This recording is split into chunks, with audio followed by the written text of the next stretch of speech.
sa ile mawala no o siyo loto wale mafai no ufai se jala wafisa siya imai la ungangana faate ia utoe fai mai tasi se tamai titi mole lumanai Isa faa mole mole faa lomai Esa o lava o sia o tangi tangi mai Toe faa vano mai lo fatu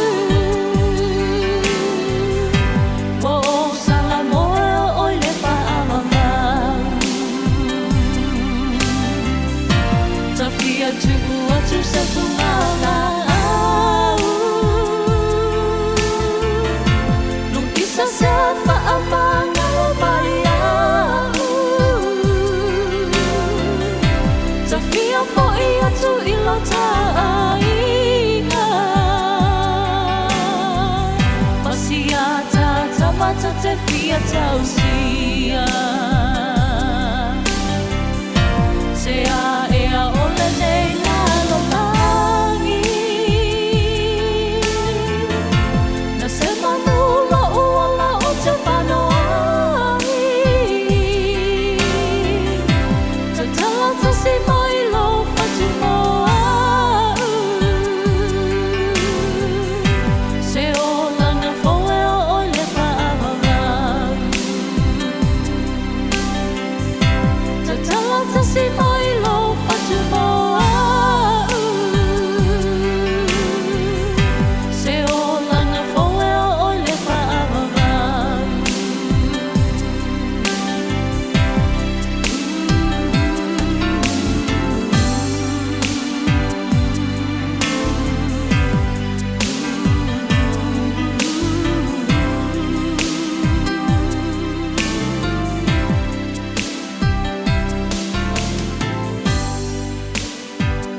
Te whakamari ana kanesia e mangalia wesiliana me tisi mai o tahu o le tino pa ia o Yesu. Taimitu le mai loa spulvaru minute o na tahana o le tulai ono. Pa manulu wa le stato proclame le pionga loia pa tua ya lua ia li o Linda Woodruff. Nisi o tutongia lo pionga ia mese le opo silfia ia tatonu pa amnia le aso tina pa yaso le li. Na po e sao mo mua tatonu. Tātou te whelo e ai marwhionga whaitua loia ia leulua ia lii o Linda Woodruff. Tātou no lo mria maro tātou tunu u whamri atu, toi whamanuia atu i tina o malama o lo whafonga mara tau tua re Radio Samoa o atu nu o e mamao, o atu nu o e lata mai Samoa na rua le atu Pasifika ma ne tunu u. Ea, whai o mahu mai lo whatau wa, ea, so e vea lava le whatau wa e whai ma whonga tau mori o le pōrenga le Radio Samoa mo mātou tangata wha manu wia atu le aso tina. Tari tonu, top sia lava o tau wha amnianga e meiso le sani atu a inga, wōma e masani na ialom whanau le nei aso.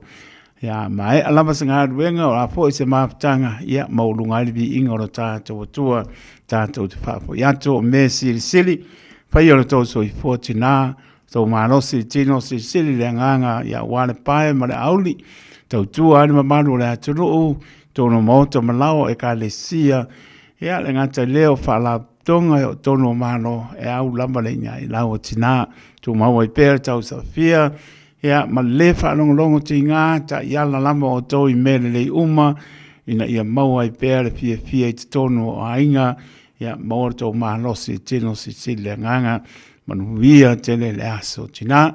Ia beri swapa manumalo Yesu Keriso Lazareta o te pata lofa tuai.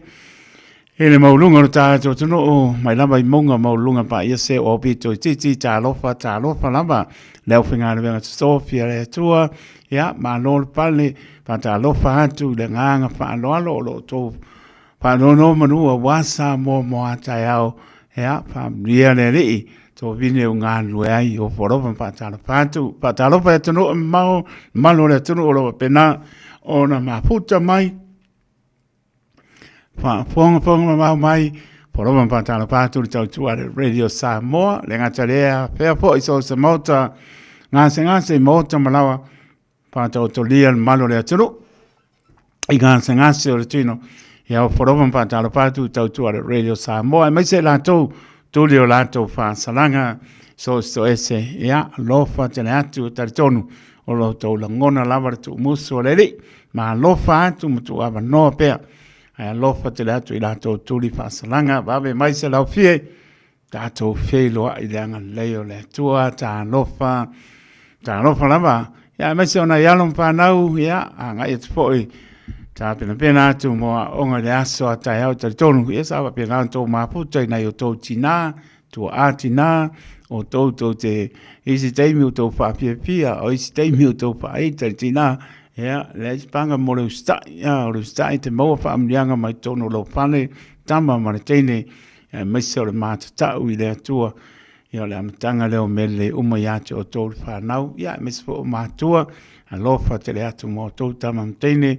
Nia o tō rumnai manatua ngana no manatas tātou na soifua tō mātua maola e teito. Awane ngana pese ai pēa i asa uma mātala pātu.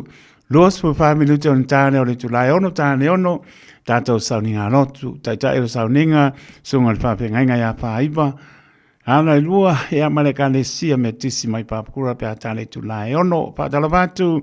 Ia Rachel Sipa, ia alopa penara maputa mai Point England, Glen Innes, ia alopa tere atu whaapitai maputa mai, ia pepo ia whaapuwina tanielu male ainga, whaapitai tele lava maputa mai, whaapuwina tanielu, taritonu, ia laban me alopa nai tina leias, tasi tau sanga wansa ia, tasi tau sanga, ia, le lope isko waso, le tau sanga pupa ngaro kinga, ia ma lo fai me lo por lei nai tu atina ia mese ona yo tato ainga top sia pe tato famnyanga me lo tato tua la to lunga la wala ia mana tua tu lalo le Radio Samoa awor fa nga ina telefoni ta tia pe lalo fa tia mo to malawa Ia, mo le no tari e telefoni ta ua le tanga i lama poi. Ta ua le ranu le mo le pasia mori. Tuli lo sao ia panganea. Ia, le lopo e la sao ka makau mo le anga bale. Ia, tuli atu ele sao ta ua. Ma ta ala i lunga le awala. Ia me se fo fa ailo sai le awala. Ia, le se si lunga le tula. Fono. Ia, ona ma neia le au por kalame le aso ma le aso. Ia, pa tato ma ta ala mtausi tula fono. Ia ngala ia leo se me se ia por kamer va yaso nia le fa so ngal malo le tunu ni se o e ka le sia lo fa o wina ia fa nia fa pia le aso tina ia fa nia le ri ka le tu la ono ia o le tato sa ni ngano tu pe atale tu la ono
le sanga tofo I mana o aongata Fina ura vaia I o tu muli ai I le loto whatamala Ma le le to anga mai Yesu e alofa Ma fesoso ani mai Ia sama fina pea A te manu malai E tanu le malanga I le mana I lunga E a te a mea le anga Ma mea unga whainga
Lobra video se wa se ali tu lai ono e le tautua le Radio Samoa su lima e wa tolu wa mo Samoa tunu pene le wa ta pena mai le songa le pa penga pa iwa la lua ma le kalesia me tisi pa kura wa porta ta ino le tanto sauninga le fiafi smaya la pa ponga Samoa mo ia fa o folo fantu ma fa talo fatu pa ia o si tatu o tunu le nei tu la fiafi me se na to ua holo ma ua mai ia fa sa longa tantu le tiu ia malala le nei ia e pe na ia nei maftanga ia ile nei fiafi ia e tel tonu fo ua mai al telo tapo inga masau ringa le yaso fa na tino le sa tina ia i le nei ia la vaso pe ona ia i fale lotu ma a fale tapo inga ai o le fa uina neo tapo inga le sa tina ile sofa mau le tu te ma le alo malenga pa ia o le atatu tapo ia tu ile tu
o te fefe ai.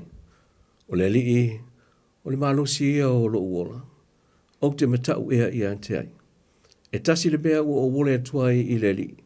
O le mea lava lea o te sa ili antu i ai. Ia o nofo i le fale o le li. Ia so uma o lo uola. Ina ia o loa antu ai le mātang o fio le li. Ma o sa ili i lona mamalu. Le li ira mātang o tua. Ia o monia upu langina amatai le mātang tapo inga le netu la fia fi waipa ia oe.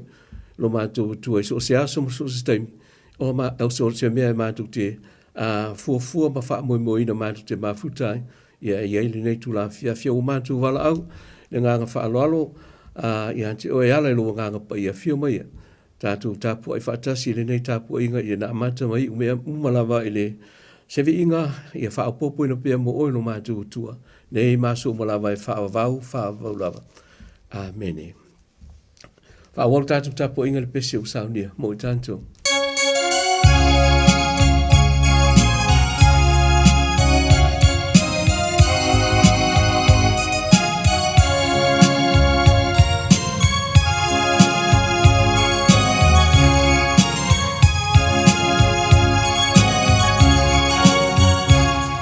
Bye.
Ole, whaito wina o nisi nei o whionga pa ia no tātou utua. Ua au mai ele tus whaito waso, mai le whenga ngfou, le tusil nei o evangelia en tusia i wane, o lona mata au pes fumal wha, e o whai upolo o au mai ele wha sino tusi o le lesoni lea, o mai le whai upo fumal lima, ia se ia whaangata mai le whai upo e luas fumal wha, a ole a o whaito wina, na oni nai whai upo lama, ia mo tātou, ta ia lai ia, se langona ma se whaaso atu, i lo tō po ia mo tō maru le netu la fiafi, o le whaita wina o tuspa ia mai le evangelia, Ioane mta upu sumal wha, a mata whaitau mo le whai upu sumal lima. Mai le talenga Yesu, a whaitu te alofa mai i ante au, i au tō toksi mai i au polo inga. O te whai atu fo i le tama, o na fo i mai le i ante au tō, o le tasi fiso swani. Ina i tū mau pēr o ia i ante au tō e whaavavau. O ia le nganga o le upu moni, e le mawhai le larorangi o talia o ia, ua le eva aia o ia, ua le ilo fo o ia. O ia, a outou, ua outou iloa o ia, a wā e tū mau pēr i ante outou, e iai fo o ia i tutonu i ante outou. O te le tu o outou o mātu o ti, o te sau i ante outou. Ua whai mai ante e yuta, e le o le se kala lea, le li e, pese ale mea o le a e whaali mai ai a i mātou, o e ante i mātou, ai le o le larolangi. O na tali atu leo Yesu i ante ia wa whape atu, a whai e alofa mai se tasi i ante au, e tausia e ia la upu, e alofa fo ilo uta maa i ante ia, e o mai fo i maa ua i ante ia, maa te utine nofo mai ia, o le alofa i ante au, e le tausia e ia au upu, o le upu fo i o te whaalongolongo i ai, e le saulea, a o le upu o le tama, ua ia awina mai oa. Ia whaamanino whaamala malama, e le nganga pa ia upu ia e pe ona whaita wina, mō tātou le nei tūrā fiafi, me ia tū mau ia te ia o le vi inga o le whaamanu mo le whaanetanga, nei maa so malawa e whaavau lava. Amen. O le a tātou, to e pese atu, leisi pese lea, ia o tā pena masaunia mō i tātou. Oh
si o tātou tālu.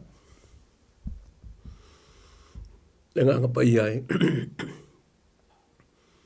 Le nganga ena te whao Sofia i mātou. I taimi e mātou te sa ili antua i anti oi. Ua mātou wala au atu. Le li e le nei tūla. Ia se ia e langwa ina se whi au. Ia mo i mātou o le au whaalongolongo. Ma whaitau. Ia e winga o le nei e whiawhi i le mātou tāpu inga. Whaamatala noto le winga moni o lo whina ngalo. E ala, i upora ta o le a mātou tala noa i ai i le nei tūla whiawhi. Io no ki riso lo mātou o li i mano mātou whaolo o wala au tuai. Amen. O nai mafo whaunga ia mo tātou ia e whaopopo le telo la unga le nei aso. O lo tātou malanga whaasosolo pēr i le vai taule nei o le eseta. Ma o le eseta numero ono le nei o tātou iai ma whaamana tuina i le sare nei. E pei o le whaasolonga le tusi whaita waso le kālesia. Pei tai o le sāfuri nei. O le sāutina. E pei o le tātou whaamana tuina le telo whale lotu. Po whale tāpua i so se kālesia kirisiano i le malamalama ua mō mali atu. Ma e lefsi ningia fo le telo o wala. Sa whaatino ai tāpua inga. I le whaamana o le sāutina. Ia e pei o na tātou ia i nei. I le nei vai tau o le tausang. I le fisiningia le tele o awala pe o siva ma pespesenga. O tauloto ia ma wha evangalia. O la aunga fo i ma tima inga i awala i se esi. Sa whaatino ai. E toi wha manatu i tina le tāua ma leo ngā o lātou tiu te mga ruenga whai whaatina.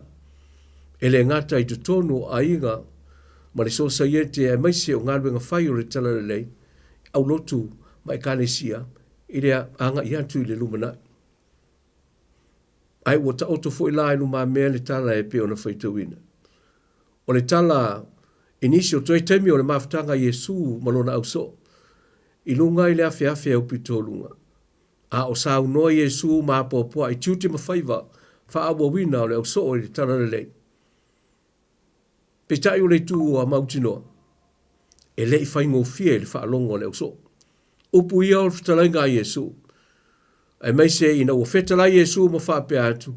O te le tu ua o tau o mātu auti. I will not leave you as orphans. E ua o tamo whai e whatu nai mawhauwhaunga. E au mai aima ia le talare nei. E whata ua ia ono le sāre ne o le sāutina, ono o mai leo se whaupunga, e au tuaia nai mawhauwhaunga le nei tula fiafi. E whapea, o le tūtina o le atua, the mother side of God. O le tūtina o le atua. E se, mainga lau tele whaane mawhauwhau le tala lea sa tātou whaitawina e le nei tula fiafi. O mana tua ai se tasi o vaenga o la ulaunga, le masalo po le lima le ono tausanga taluai. Sa au ta uai se wha upunga e whapea. E lua lava i tu ai ngā tangata, o whaafasenga i nai tangata o lo so fua maola, i le lololangi o le sosa iete o aso nei. Mua, o tangata mua, o li tu ai ngā tangata o whaingoina somebody o sosa iete. O lona lua o i tu ai ngā tangata o lātou o whaingoina o nobody o le society. I ona whaamata langa nei. O le tangata somebody o society. O le tangata e ola fia ma saoloto. E le papole ini mea tutupu whaafosei o le olanga. E le papole i winga fesusu iai. O le olanga i mea tutupu ai. E le langona se ato tu vale mea te tupu ai a maise o winga fisu ia. O mea te tupu i leolang. E lei se fefe, e lei se popole, e lei fo se ato tu vale. E so se aso ma so se teim. O rona lua i tu ai ngā tangata leo o whaingoina o nobody o society. E whaafia ngai le ia ma mea ia e pe ono o ta uelung. O tangata e fefefe whaalongo. Ini mea le masani o na whaalongo iai. E la ngona le atu atu vale. ini whamatalanga e fau le whaalongo. E lo to vai, pe a whai ua leise tangata e whaalongo lango i ai. E la ngona fo e le fefe, e whaalongo ini mea, e le mautinoa o le ola. Mai ute manatu, o le ata le nā o le au so. Lea o lo o mai, ai le tala e Ioane, ia e peo na tātou, whaitawina li nei tūla fiafi. E pe iau na uta uelu. E lei whaingo fie le whaalongo le au so ina ua whaalongo, o sau noi Jesu mo whape atu. O te le tu ua o tau o mātu o oti. Ia o te le loa, pe estanga tau tātou e fie whaalongo ina iupu.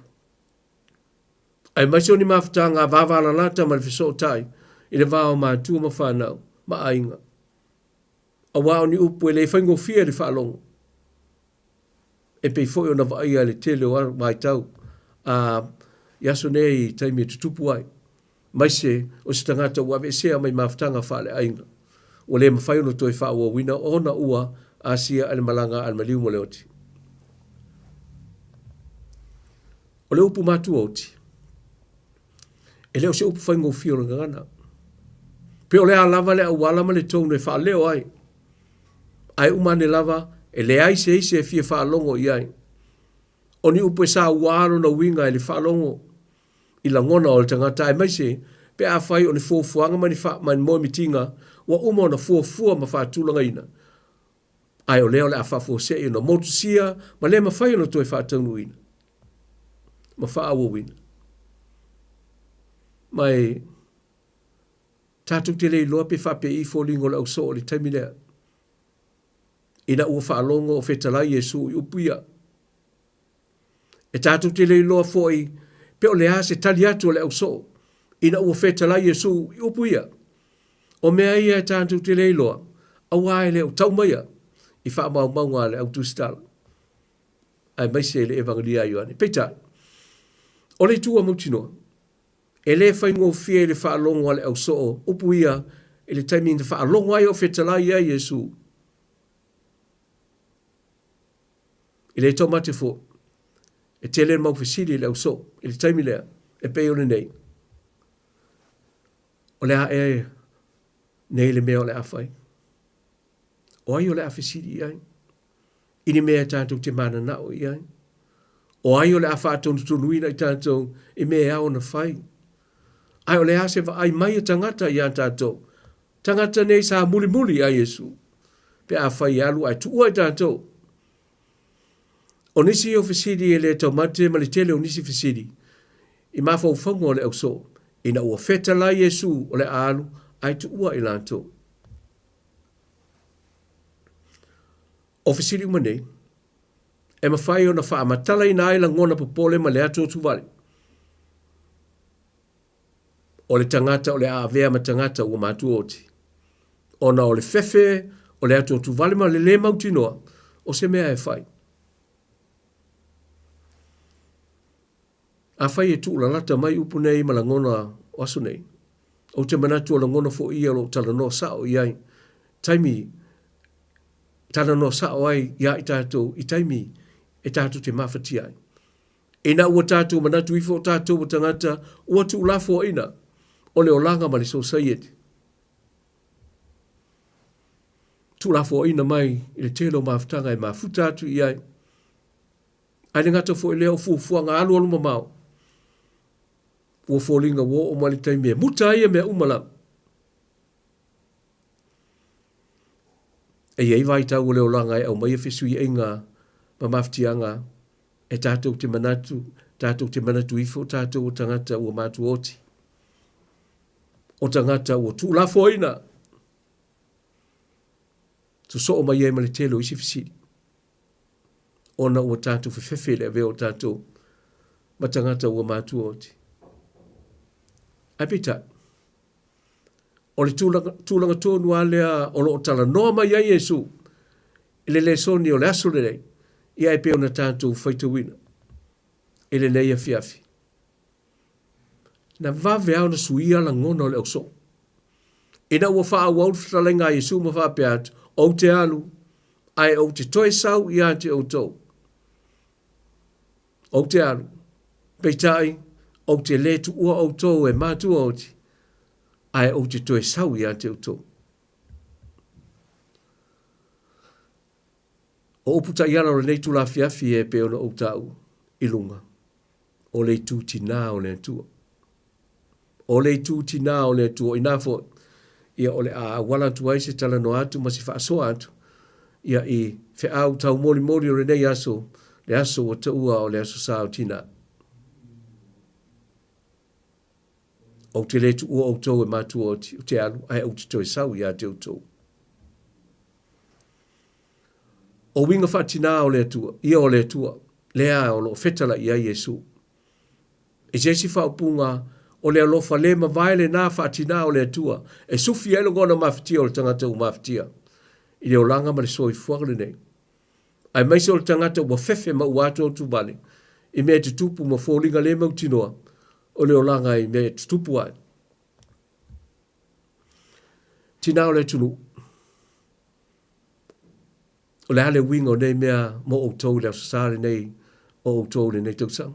Le asasao tina. Ai o le asau tali atu i mea nei o whaai lo mai. O le fisili ni nā mo o tau o tina o ainga, o le sosa ieti o nuu malala whanga. Ai maise o le tala le lei ma le kane sia. Fa maile manatu ta iala o le nei fiafi o le tu tina o le atua i mea nei. O te fia tala noa ma whaasoa atu ai. Mōmua, ia ta iala le alofa i so se mea i te whaia. May love be the focus of whatever you do. Ia ta iala le alofa i so se mea i te whaia. O le alofa, tasi le uwinga wha nātura o le tua. O le tua e alofa i taimi mahasa uma. O rona winga, o afisu ia ingo o mea te tupu le o langa, e tū mau lava le alofa o le atua. Tasi lea o i tū tina o le atua o le alofa. Ai o le isi foi lea o wha manatu tā ua mo o e tina. O le alofa wha tina o le atua. E leo se mea wha vai taimi, e le ai. O le alofa e wha solo atoa, mai atoa toa lona le lei. E le pei o le alofa wha al tangata, e alofa e leisi aso. Ai le alofa e leisi aso. E alofa wha vai taimi e fua i mea, e wha malia i nai mana onga o le tangata la vai. A whai e taunu le lei se wha moe moe, o na fōlinga le lei lea. Ai a whai e le taunu le lei, o na ese lo leo fōlinga o le tangata. Ua fōlinga ua veo se tangata, poni tangata ua le ai se alofa o iai. E le wha pena le alofa wha tina o le atua. O le alofa o le atua e wha solo atoa o taimi le lei, ma taimi ua le taunga le muai. Fuafuanga wha le tangata. Ai tū mau pea le lei o le atua. I lona alofa. O le alofa e na te tā pena ina, le loto i whale o tangata taito o tasi. O ainga o nuu mahala whanga e maise, o le tala le lei, ma le kare sia, ia wala o loto. Ave ai la tātou, tau tua ma le tātou o unanga i lo tātou tua. O le alofa e le fefe se mea.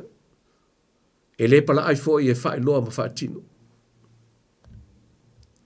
Tasi fo i lea o atawa ia po le ime te whae tina o le tua.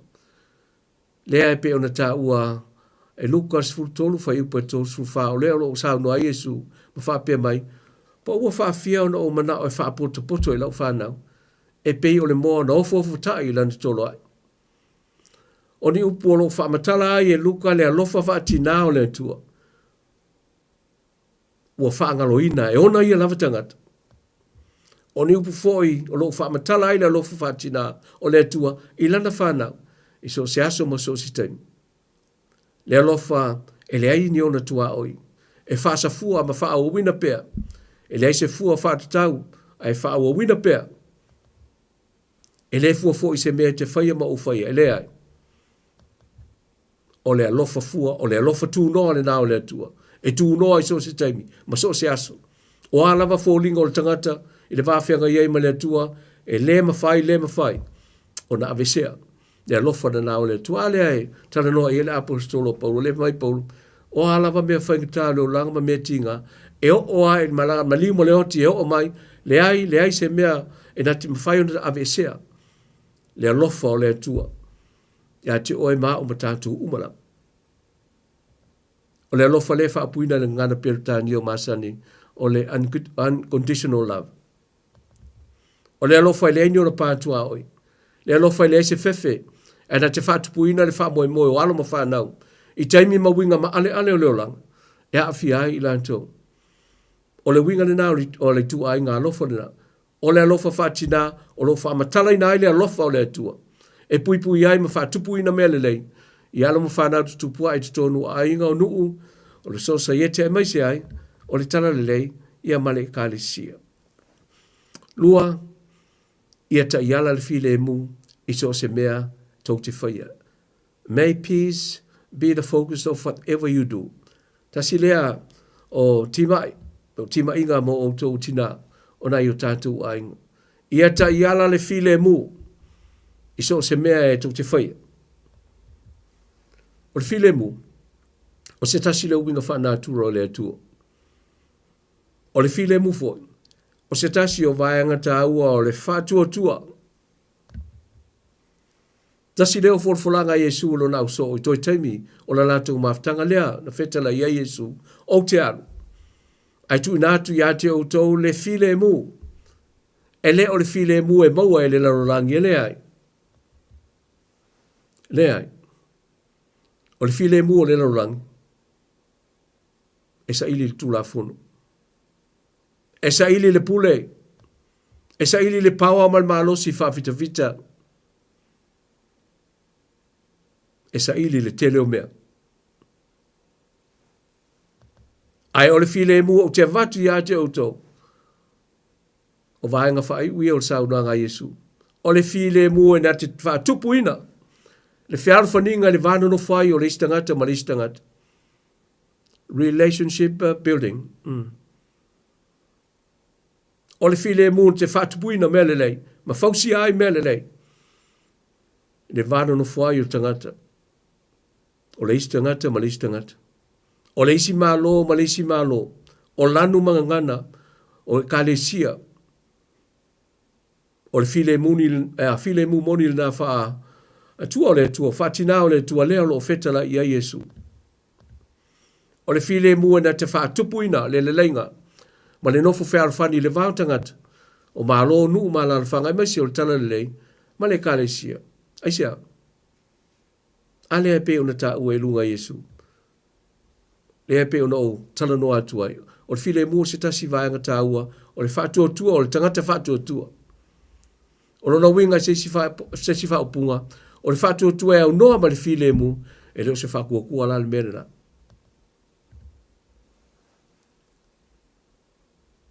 E se me e tutupu le tele o malo le langi o asu nei. Pe ato manatu i mea o lo tutupu i le tafa. Ma le tafa o le langi. Ai mai se fo i nei le tunu i nei tāntu te iai. Ua a mea o se tala e wha awau pēa i le nā vai aso ma le vai aso o titua. Ia whia pupua inga. I le vāo tai o malo o whainga pa pulenga wha malo i nei New Zealand. O le kele i o vevesi sa u wha longo fo e na la isi wha upunga oka. Ia ua ngā ilu ngā le fo e le wha upunga le isi whai pule, le isi whai pule. Ia ua ili me ngata mai ai. Ia le o ia ngana e wha o ngai. Ai maisi ai. O le ua ngā i atu malangatu tātou e whainga pāno tau le ni tau sang. E makau kia di wha longo. E le alo fo se tala no atu. Ua o mea fo i olo tutupu. Isi o tātou o tunu i Samoa. I le mai tau atu. Ua le misi se aso o le wha longo ma le wha ai mamau atu. O le fisiri, ai se a e o tutupu ai nei mea. Ia ta ila o so fina ngalo, ai moa ulawa ia. Ua le ai, ma ua le maua se file mu le vano no fotangata. Ua le ai le file mu le na. File mu moni mai le antua, kasi lea vaenga. Le tu whaatina o le atua. O le file mu. Ua le ai matangata. Ua le ai matai. Ua afu ai ndu tupu ia mea. Ia pe ona mai tawina. Le file mu na te whafauma. Whaatupuina le leinga ma le whiawhaninga le wā. Nono whai o tangata o le ai. tina ia o tau mana tua se tasi o whaapunga i masani e le whaalo. O tau o le pae male auli o mea umai tutonu ainga o nuu malala whanga o e kālesia ai mai se o atunu. I le mane nei, whaalangolango i le tua i so se mea e te whaia. Trust God in whatever you do. Peo na utau e lunga o lo tātou malanga whaasosol pea le vai tau le nei o le eseta. O le vai tau o le toi tū manu malo Yesu, mai le oti ma le tunga mau. O lona winga o tātou o tangata o le toi tū. O oe maa uma tātou umalawa, o tātou o tangata o le toi tū, o le tana le lei. Tina o le tunuu, o outou o le leo tamai tai o le ata mai o le antua. O le tusipa ia. O le leo ata mai e alanga ina le ata mai o le atua i so se mea, ma so se no fuanga. O le leo e wha lango i le atua. O le ata mai le nā o le atua o lo whautaleina le upu e peru o le hokma, H-O-K-M-A. Mai nā o le tusia whaata o tolo o mauai. Whaamatalanga i le ata mai le nā whaatina o le atua. Ai le mata upu mua whai upu ruas furo lo whaamatala i Solomona vapea.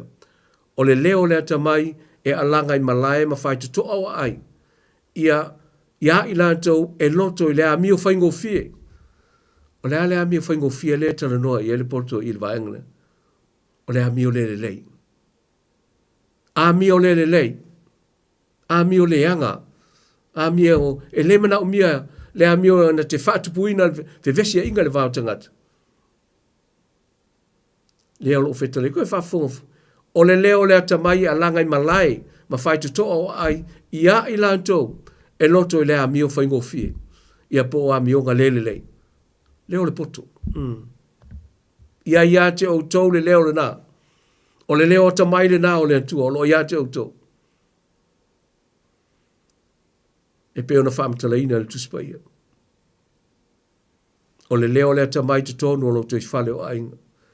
E te tonu o nuu malala whanga, te tonu o whainga malo, e maise te tonu e kāresia, ma so se no fuanga, i so se mea. O oktoure nā. O le leo tamai tai, a tamai o le atua. E manu i ai whanau, a inga manu. E maise o e kāresia, ma le tala lei i le anga i atu i lumanai. Ia ona wha umale se tala e nei tu la fia wha pe atu ai. Ia manuia tele leo sa tina ia mo auto umalawa, tina o ainga, ia tina o e kālesia, tina o mafutanga, ia male mafutanga, ma so se vaenga o society, lo a fua a fia ilu tau soi fua, ia male o langa lulue. Ia wha manuia tele le atua ia te auto, ono o Yesu. Amen. Se utatu tataru. Lo mātua tua pa iai, o le atua e pa ia i taimi maso uma o lo mātua ora. O le atua foi, e tū mau le alofa e whaavavau mo i mātua. E leo se alofa e whaavai taimi. E leo se alofa e yeso na fua te whaatatau. E leo se alofa foi e fua i a mionga i mātua o lo soi fua maola le lo langi nei. E le ai. O le alofa e whaau wina pea, o alawa fesue ingo leo langa, le soifua o le tangata soifua maola i le leo langi. E tū mau pia lea lofa o lo mātou tua e whao o pia. Whao o mai mo i mātou, iso se aso ma so se teim. E whaaftai tere. Whaaftai lo wa lofa, whao wau pia mo i mātou. Ua maua i mātou, whaamanuianga i tele leo langa ma le soifua nei, o lo mātou o iai. Whaaftai le nei tūla fiafi ma le awanoa ue a mai fo i mo i mātou. Ia e peo na mātou whaitapua inga whaatasi. Le nei ala leo i le nei tūla fiafi. O se awanoa fo i mo o tau o lo whaafonga mai. E whaapea fo i eo lo ngā lulue i le nei ofisa whaatana lau. I manai o mātou tangata whaatau wha. I o lo tau whaatua soa nai awanoa. Ia e awa i tāpua inga o sa ma fiafi e peo na iei fo i.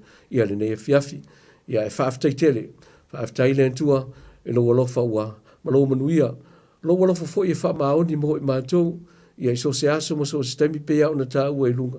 O alawa, a fevesi e ingo leo langa i fisui e ingo lo iai, e mawhai ona fesui a iai mātou, e mai se u taimi mātou tio, e se ma oilo mātou tua, tu ina raunga leo langa ma le soi fuanga nei, ai le ai se mea e tasi o ia mea o lava, i le maliuma leo te pe o le moli mau le apostolo, le ai se mea e tasi o ia mea umalava, e na te evesea, matau fia le alofa, o oilo mātou tua, ia mo i mātou umalava. Ia whaaftai fo i le li, lo mātou tua, ia i tāpua ingo le ni aso, fe au fola, a wala i se ese pe ona fola ina ai, ie whaafufonga mesi o maftanga tama, ia mātou umalava sa whaalongolongo mori mawina, ia fuafuanga ma a wala whaatino sa tāuninga ma tāpua ingo le ni aso, ia whaaftai fo i au ala mai o tala le lei, ia pe ona fongoina ma moli mai, ia wao ngā le ngata mo i lantou, e maise ai o i mātou, i la mātou malangolo o wha waupea, ia e pe ona mātou i le nei vaenga o le tausanga, ia whaaftai fo i whiau mga ruanga i se ese, tiu te mawhaiva wa i tofi ai mātou, ia mātou te ngā nulu e ai, i lava i enisi o taimi wa mātou wha mao, ni enisi fo o taimi, ia o le mawhai ona ato o toa sa mātou o unanga, ia ona uinga a whimomo wa i o le tangata, ia e whaaftai lava le li ia o le mawhai ona malo lo ia le nganga pa ia e musu ia e pea i mātou, e hala mai eilo mātou fisosoani, ia e toi whawhangu ai mātou, ia ina ia mawhai ona whaauwina na mātou o nanga iawala, ia e mawhai ona whaauwina ai, ia e mātou, ia whaaftai fo i le li no mātou tua, a le soifu o le lei o le ola ma le malosi whaauwina pea mai le aso i le aso, mātua na i o mātou ta mamati nā mātou tua, lo tapo ia whaiva te tono o mātou a inga, ia le li mātou te lo fo i mamautu noa, nisi o te leo nisi o lo a fia pea, i mai mangase ngase o le tino, ia e whaaftai le ola ma le malosi whaafawina mai le aso ma le aso, ia whai ona whaauwina na i le, a le soifua ma le ola, a mese o maafutanga i te tono a inga, ia a mese fo o maafutanga whai, e ala i lau e kalesia ma le tala le lei, ia whaaftai fo, i lo whaonga ino nai o mātou tangata whaatau wha, i nai i tiuti mawhaiva, ia mātou ngā lulu e awa le whaalau te reina o le tala le rei ma le whaau momori atu i so se mea mātou te iai ma mātou ngā lulu e aile le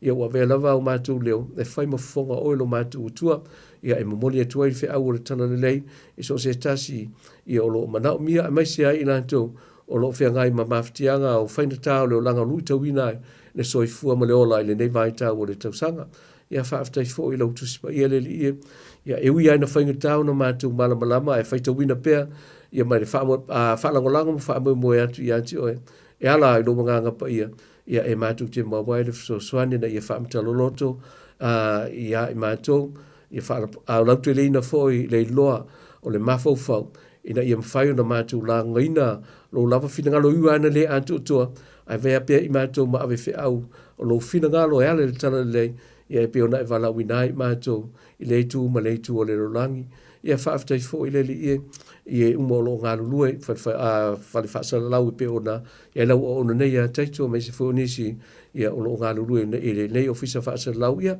ma le to tele fo nisi o alon whanau si o mātou tunu i o lo ngā lulue i nisi o ofisa po ngā lulue ngā whaasala lau whaaftai tele whao ngā ino i la tō le tau mai ma le si le fia ma le angawaa ia whai ona mawaifi sota inga i lungo le ea ia e peona ia fo i mātou i le nei tū la fiafi. Haftai i maftanga ta mamatina tu tonu o mātou ainga le ngā te leo le vāo mātou mawhana o nisi ia o awa no le lei wai a mai mo mātou ia mātou te talano ma whituwha ia i mātou te loa ma mautinoa ese i mātou o wala ia na e whai ai i mātou o le tangata ina ia soifua maolai ia mauawa noa e mātou te whesoota iai ma talanoa ma whituwha iai ia e mawhai na tape nā tini ai a wala i mātou anga ia tu i le lumanai. Ia le li e whaaftai le tala le lei ma le kalisia. Ia wawea mo mātou ainga mese fo i mātou whafo mai o lo mātou tunu whaaftai ia wala. Ia wa tape nā i le soifua mo lo mātou o au auna. Ai mese o lo mātou whatuatua ia anti. O le li e. Ia e whaaftai fo. I nā ialo ma whanau si o mātou tunu o lo taape. I so se tafo le lo langi. Ia wala. Ia sa i lingo le tamau ainga. ia ma sai li manuia walu mana manuia na ia matu ai ia whaaftai fo ia wala wa tape nei nei lantou ia un whaina ma wide for so ani mo i matu ia whaaftai fo i si matu tunu e le ngalo ia i matu ia matu tal sanga mai se lantou lo ve mata tai o whainga malo ia mai lantou uma to telo nisi o matu ai matu fo me whana ulo ia whaaftai ia wala so ta ingo maua pea fa tele vavele nei vai tau lo langa ma so i fuanga ia ua whai ona mātou mau waifu so ta inga i runga le ea maa wala ia e pia ona tāpina ina i o mātou se ta inga. E leli i sino na mātou whaaftai ia te oino le taulanga i tasi ai awhena i tāpina mo i mātou ia e ala e le soifua atu toa o mātou wili o Yesu Kiriso ia e le nei tūlala mātou te talo le nei vaengo le mātou te talo le mātou te whaapea tua ia tu mawia ia te oe o le vi ingo le whaamanu mo le whaanitanga nei se i o le whaavavau whaavaula. I leli ia o le mātou te talo e whaia pea. Ona ua mātou loa ma mauti noa. I o mātou winga whisusu ia e leli ie. I so se teimi ma so se aso e mātou te loa ai ma mauti noa. I o mātou vai vainga whale tangata. Ua ve aile nā ma awala. Ua mauti si aile mawhitanga ma oilo mātou. Tua ele nao, ele oe, a oi mātou. E afu ai. Ua mātou wala awai leli ie i ante oe. I o ani o mātou winga whaatamala. Ia whaale tangata i whi au matiu te mga luenga mai tutofi mātou te ngā lulu e ai. O a fo ini a ngā luenga o le atu tōna whai, tiu te mawhai vai o mātou ngā lulu e ai ala le tala lei ma le kāle sia leli e, ia mātou te o atu i lalo o le sā tauro o mātou li o Yesu Kirisa whaamale mole leli e, se ia e whaama ngalo mai mātou, whaamanuia tāpo inga se o mātou tunu o le nei tū la fia lava, le tafo le lalo langi, o atu ia ia, nei whaasa launga, ia e o atu o whaamanuianga mo i lātou, ia mai mātou foi, whaamanuia le nei ofisa whaasa lau, ie lo ngā lulu ai, mau le to mai, o le ngawha, whaatino e wha au matiuti o le wala uina, ia e pe o na ngā lulu ai le nei ofisa whaasa lau, talo foi le li ie le whaangaloina, la mātou tsalo si o mātou tunu o Samoa, ia ili nei vai tau o le tausanga, ia e whaamanuia, ia lo o vea matai tai, whaiga mā lo, ia le ngata i lea o le au ngā lulue i so se tū, o ngā luenga o ngā lulue ai, o foi nei ali soifua au, maleola, o le tomai malenga wa e ngā lulue ai, leli ie, whaamanu mole ia iai, whaamanuianga mai ante oilo mātou o tua, whaatupuina le alofa, o le file mu, ie o lo o vea matai tai, e mai se fo yolo o e lo fo tu la fonu ia mau e tangata uma le olanga le lei ma le olanga fia ia e mai se o le ame tonu ina ye loma ia sava vali ai ia o manuia ia a wala mai o manuia mai ate o lo matu tua mo ila to mai matu manga le lei fo le ne tunu o lo matu no fo mau mo wai ia mai lo manuia ia lo ave matai tai o e fo yo lo fo tu la fonu ia lo wanga le lei ma le to mai mai ate o e fa tino ai ti uti ma faiva ina ia mau e mātou umalava, ia tunu i fafo, ia whaamanuianga mai ante oe, e ala i ngā luenga whai e lantou, o mātou wala au foi, mātou wa ia mamoni mawina, ia tele o misa ma tau alo tutupu i leitu ma leitu o le rolang, le li ia whaamoni mole o atu lo file mu, ia mo i lantou, oi fo inisi ua pule e sele soi fu ma leola, i pule nga sa ua, ia le li ia whaamoni mole se i o atu lo file mu, a inga uma ma i lantou uma, i o loa fia, ia maaftia ngā leo langa ma le soi fuanga.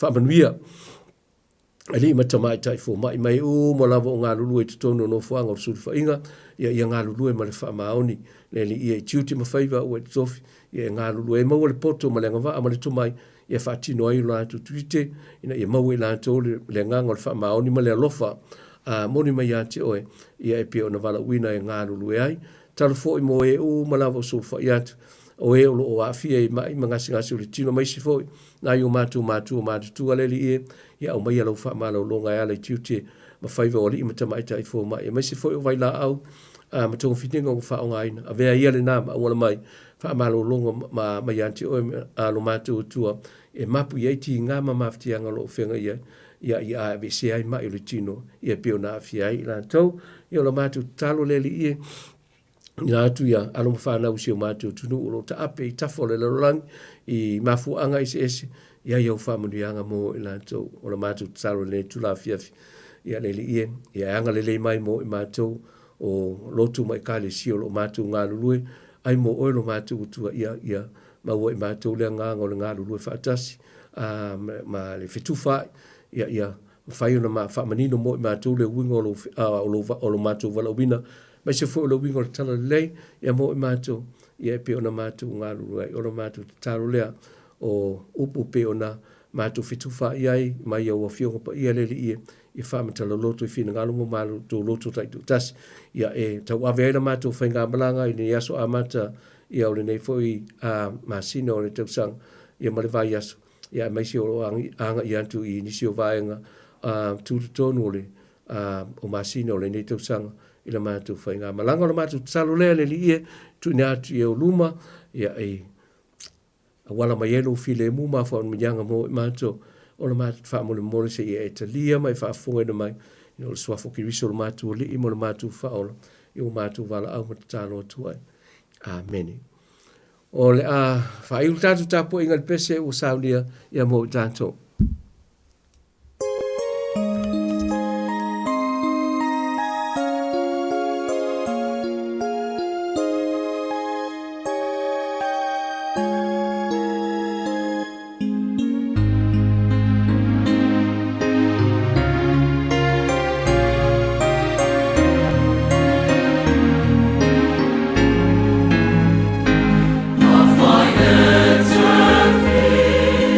Song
tau wa lea o tā pena e lau whanau ia mo se vi inga oilo mātu o tū le nei tūna fiafi.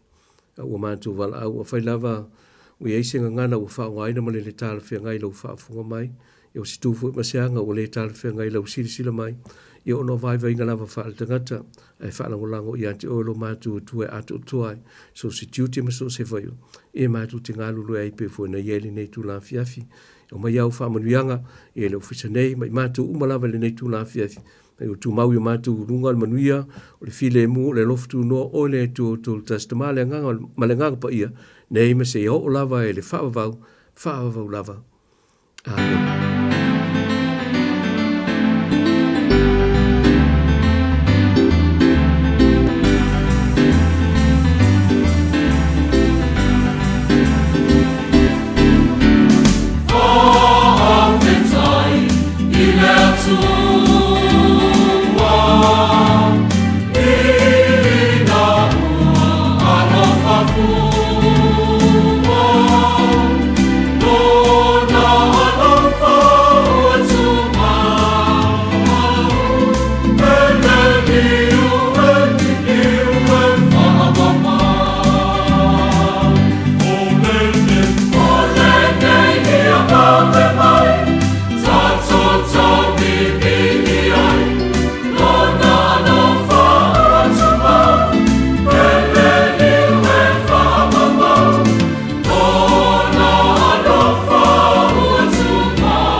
Sikong Maria Galesia me tisi mai Hastings Sa se bi ingolo tātou tua, whaapitai I le tua. Whabai atu ai le tātou sauringa no tu le fiafi, pe laman pātua pe alama ne ala leo malama ngalo no tātou tua le tu la iono, ya maisi o nai o tātou tu asinsina, le lama I malu tāpua ai le atu tō manosi, ya maisi o inisi sa le lama I tāpua ingo ngā benga le sa penga iai, ya o mo ne fiafi o whaaponga mai tātou lotu mai, I le ne fo ia fiafi, tai o sauninga sunga whapenga inga, ia whaiba la lua, lo ngā lua marpatua, ia lua le kanisia, me tisi papakura. Meil whatau wā leo una whai mapong wha leo le pōrenga le radio Samoa, le mamalo le tātou tunu leo whengarunga Sofia le tua I tu asinsina, mure atu wha maro mar whaapitai, whaiba whaapitai, tā pena, lo fo ile pēroa ia whaapitai, le tua amano lei, maua I fo ile au so soani mai, ile tātou fo ngā nuenga, ngā ruenga lo whai pēr, leo whinga ruenga pa ia le tua so ani mai, mo le fōleina, o le tala le Jesu ke riso, a walama ni a nganga mo ia malon malo, patori pa malo mo le pāptai, maiva, malo tā pena, malo le sauni, a pionga pa ia lo tātou tua, leo wala la mai ala mai lau sunga niefiafi, ea, pa mo ia le nganga pa ia, pa mta loto pēr, le tāua ma le loto ana pionga pa ia, I o tō pinangalo mo tātou loto, ia walama o tātou soifua pa le nganga. A lofangia le li, ia mō pele lua soifua turu I tino si sili le nganga. Haiva, mese paritua ia lua ma no whalo le ka le sieu ngā luei, wa ume le lua ngā luei ai, mai le loi heisti ngā ngai mai po I o tara, ia le po toi bala wina lava, ia, tari tō lava, pa o popo mai le li lua soifua maria, te lua ngā luei, wa lama le tana le so kiriso, a pon po puanga do alma mau le kalesia I mas foi choro ai ma no fano ia fa via le tua po I monta malawa ne fiafi ia anga lele li po lo so fua pa tau no ina fe lo ai ma per tua lua mo le ai lo fanga no falo e mese lo kalesia ta po io faiva ile ne po fiafi no ia po pa dia le so po puanga la singa ia ia file mo le ia matua nei lao le mo le po nei lo fanga ia maise lua ka le sia o lo fa pe na anta po io fai van ne fiafi ia maise fa tua ma no fan ia me so la fanga ron pa ia le tua ma nga pa lo pai lo fa tai sa lo tai tu ia mo le fa tai le tua ia wa le nei vai ko le tsa ia me se fo se ava no ta tu mafta ia wa ia le nei tu la fiafi ia whaafitai fo I lawa no o wala wina ia. Singe ia kare sia whaatauwa. Ia pe o na iau tātou whai ngā lotu I le nei tu la fiafi. Ia a wolo whaatu.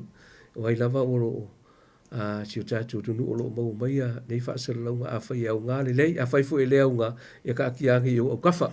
Ia pau se maru luatu no pau se ngā luenga o whai no. Tā pena le nei tu la fiafi. Ia wala o tō whaafunga mai mane tāpua inga ia whaafitai tere lava. Whaafitai te talo whaafitai fo tāpua inga. Ia e peo nei ei whaiva nei tu la fiafitai tu. Ia o ne tufu alo whaanga. Ia lau whiunga le taulangi. Ia sei vai ane lau sunga le li au ama. E whaiwhai tua ia whilo I oro. Ia tiu te whai ma whaiva si o tu e kare sia. Ia mo ne tufu alo whaanga ko inga ma. Si tō whai e kare sia. Ia tiu te mga alo whai o le nei whai vaenga o le tausanga. Na ia maa inga so sei tu. Ia o le laurangi o lo mau mai. Ia nei whaasa lau ia. Alo whakele a kua mo o kou. I le nei tu la fiafi. Ia Samoa ia o se tala lea ma se upu ia e whai waia ia se sota ia tu le nei tu la fia ia manu te leina whaiva o le nei vai aso wa mataina me se foi ia o tō whanga ma malo longo le nea fiafi ia maua le manuia mane malo si mai lo tātou utua ia e whao wai mawhitanga ma ia me se fuanga lonu mau ia ma por kalame fa tawina I tonu e karesia ma ne vai aso o se matu talale soifuina ia le nei tu la fiafi o no Yesu ia mele te le sa no faiva tai mo famlianga ni po lianga e tu moto mlawa a soifuia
Tani tula mai su lima la pelu tu mate ane tula fitu i le tautua le Radio Samoa su lima i vatoro a mo malatoro manuia le malo si o tātou wa inga le nai tu ma le nai tu o ke rope me su Samoa na lua le atu Pasifika le atu o tātou tunu le uwhenga le venga Sofi to i pata lofa atu le tautua le Radio Samoa su lima i vatoro a mo tā lofa lava o le pō le aso sā o le asipuro me lua o luono vi ia no tātou tua mai a pō le whamanatuina e meso le tātou fia uma e naitina pae ma le auli o le ola i tono a inga e au lava lato inga i lau to e whamanuia atu le tautua le Radio Samoa su lima i vatoro a mo manuia lava o tau tina umo le lalala e iai pele lofa ma le file mo le li lana whaamano longa ia te o tō le tino sili le anganga.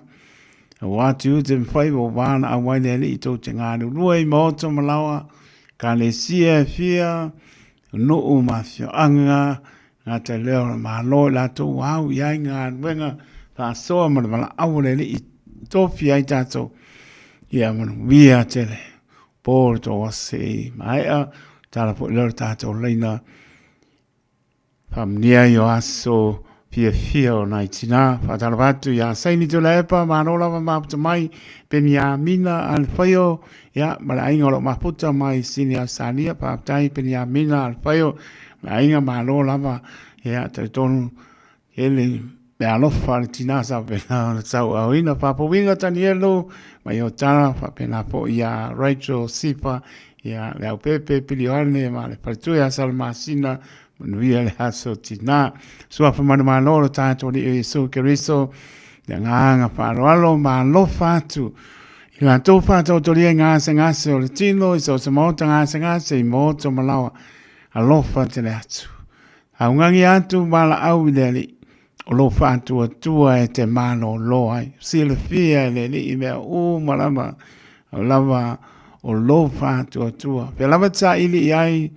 Tasi le ala sa ili ai tātou o le fōmai o fōmai. O le atua lama o lo sila o na whonga le mana o lana pa marolonga pa iatu pa iane pa ifo maua le marosi. O lo whātua tua e te mahaloro ai.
te pese ma whawhetai no alofa ua e manatu mai ai mai o le tu sa o kolongai losu a wha Yesu o manolo ai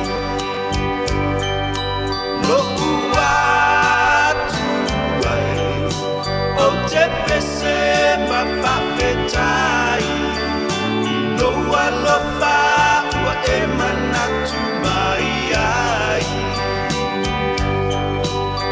o mai o le tu sa o kolongai losu a wha Yesu o manolo ai ko loku atua o le atua whai mawenga e malolo ai e ua mawhatia i awenga e amala au ma le whatuatua i losu a wha atua o le atua whai mawenga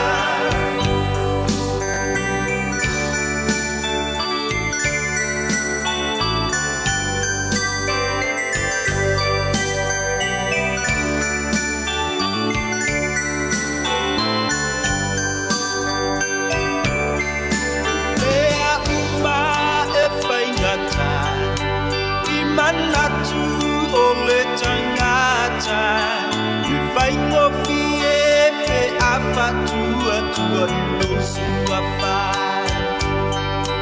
O le tu I ngā atu Mea umau te popole ai O loku atua ua ia lofa mamanatu mai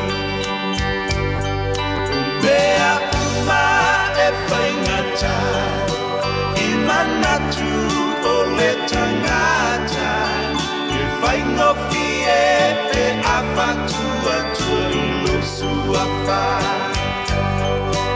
O le tu I ngā atu Mea umau te popole ai O loku atua ua ia lofa mamanatu mai O loku atua o le atua whai mawenga E malolo ai e ua mawhatia I awenga E awela au ma le whatuatua I losu a wha O loku atua o le atua whai mawenga O loku atua o le atua whai mawenga E malolo ai e ua mawhatia I awenga E awela au ma le whatuatua I losu a wha O loku atua o le atua whai mawenga O loku atua o le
wanganga te umoloi ai I whaanele lo su wapo o te sa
Leo de ie tau si mai si whamani la ang papaya onga mai si o tātou tono i Samoa papaya tuai le ase singa i mōtanga se ngase ta tonu lo i aile anga le leo le li imolo na whamaoni la na whamano longa tangi atu te mala au atu e tani lo tātou le ilo na whamaoni au lo whantua tua e te mano lo ai lo whatene atu le poroklame na pua Samoa mua e loa i pe lungo pe amu ngalu e al tātou poroklame o asi singa i mautanga se ngase.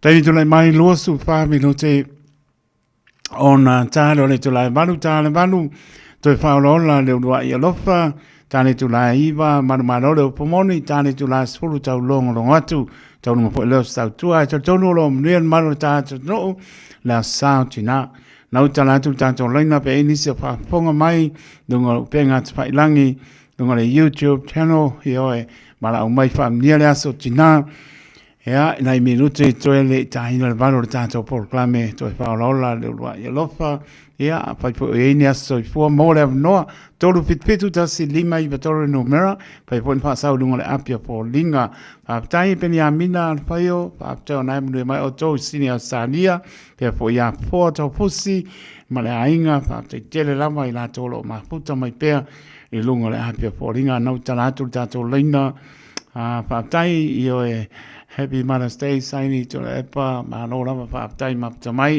ia manisi wa misi akuru suapa, ioi, ia, manuia le aso tina, ioi, o pōle le aso, whaamnieri le aso fia o nai tina, pae ma le auli, a le na ua tala tātou leina, pia whaapea, mo mia le moli o le whaanga, le aso tina.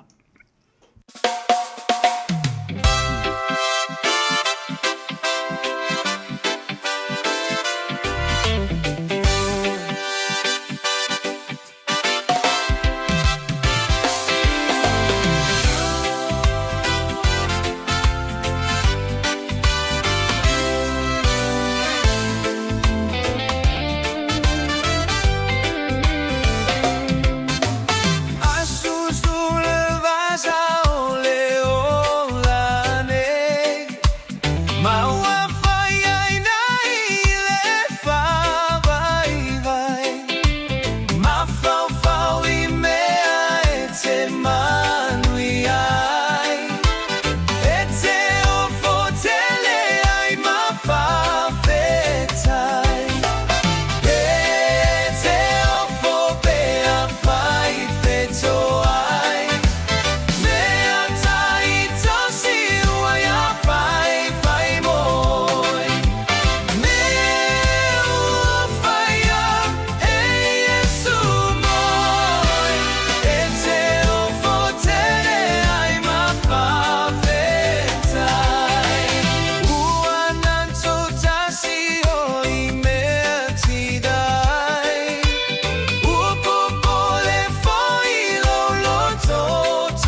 La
Se pongmaria le sina o le file mu are to le ola lua minute o na tāra le tulai. Malu patala batu ya penia mina al fayo so lanto ainga mai sina Australia foto pusi mra ainga pe po ya miu fa a mosa ya mai lato umala bolo ma puta mai fa te tele lava lango mai te dia ino tau tua le radio Samoa so lima e batoru a mo anga le peneri na tau lungo le ala tau tai Yesu yo tau safa tau nuina le manuia mapua tu mota malawa moli pa maloma pa tai le ator ta to to e ka le sia e fia pa malosi ai ta po inga ele pengo fie ai pengo fie me o mo lo manatu le lofa o le tu ona au ngo fie le ona tu lunga sa mani malu manu o le ta tu e abe o lona vi inga wono me ma tau me sili na saunia ele mai yaso le to so fu mo tanto vola ya me so ta po inga malu ta to no tu asin sina le pengalong pa ia le tua a tōr tātou tunu o lamana yalong whanau, whamanor, wholau, whaatai, whalau pengalong pa ia le tua, tu la e nei aso e maise o tina sa tai ta ina lātou sauninga, ia aungo au te lava le nei asa, ia o nai tina pae ma le auli, o le ola i tonu ainga, e aule inga i lau, pia lava iai, ia wha mo le mole lava le awala e nai tina, ia tātou te fia, ia whaapetai alo lātou wanga le lei ma le alofa tausi tonu mōta malawa whaamnuia le atua ia te o tau tina o malama ia e whaamano longa le ia te o tau maua maro si tino sili le anganga a wātu te mwhaivo wāna a waineri tātou nama le tu lai manu leo tā pena mai sunga to inga ia whiu kuini ta ala sunga to ina ia to ala mana fotu whaapunuu o le tātou Paul Klame pe on sil film maro tātou te no le tu lai manu i poa sa toi whaalaola leurua i alofa. Smai alofa ponga Samoa.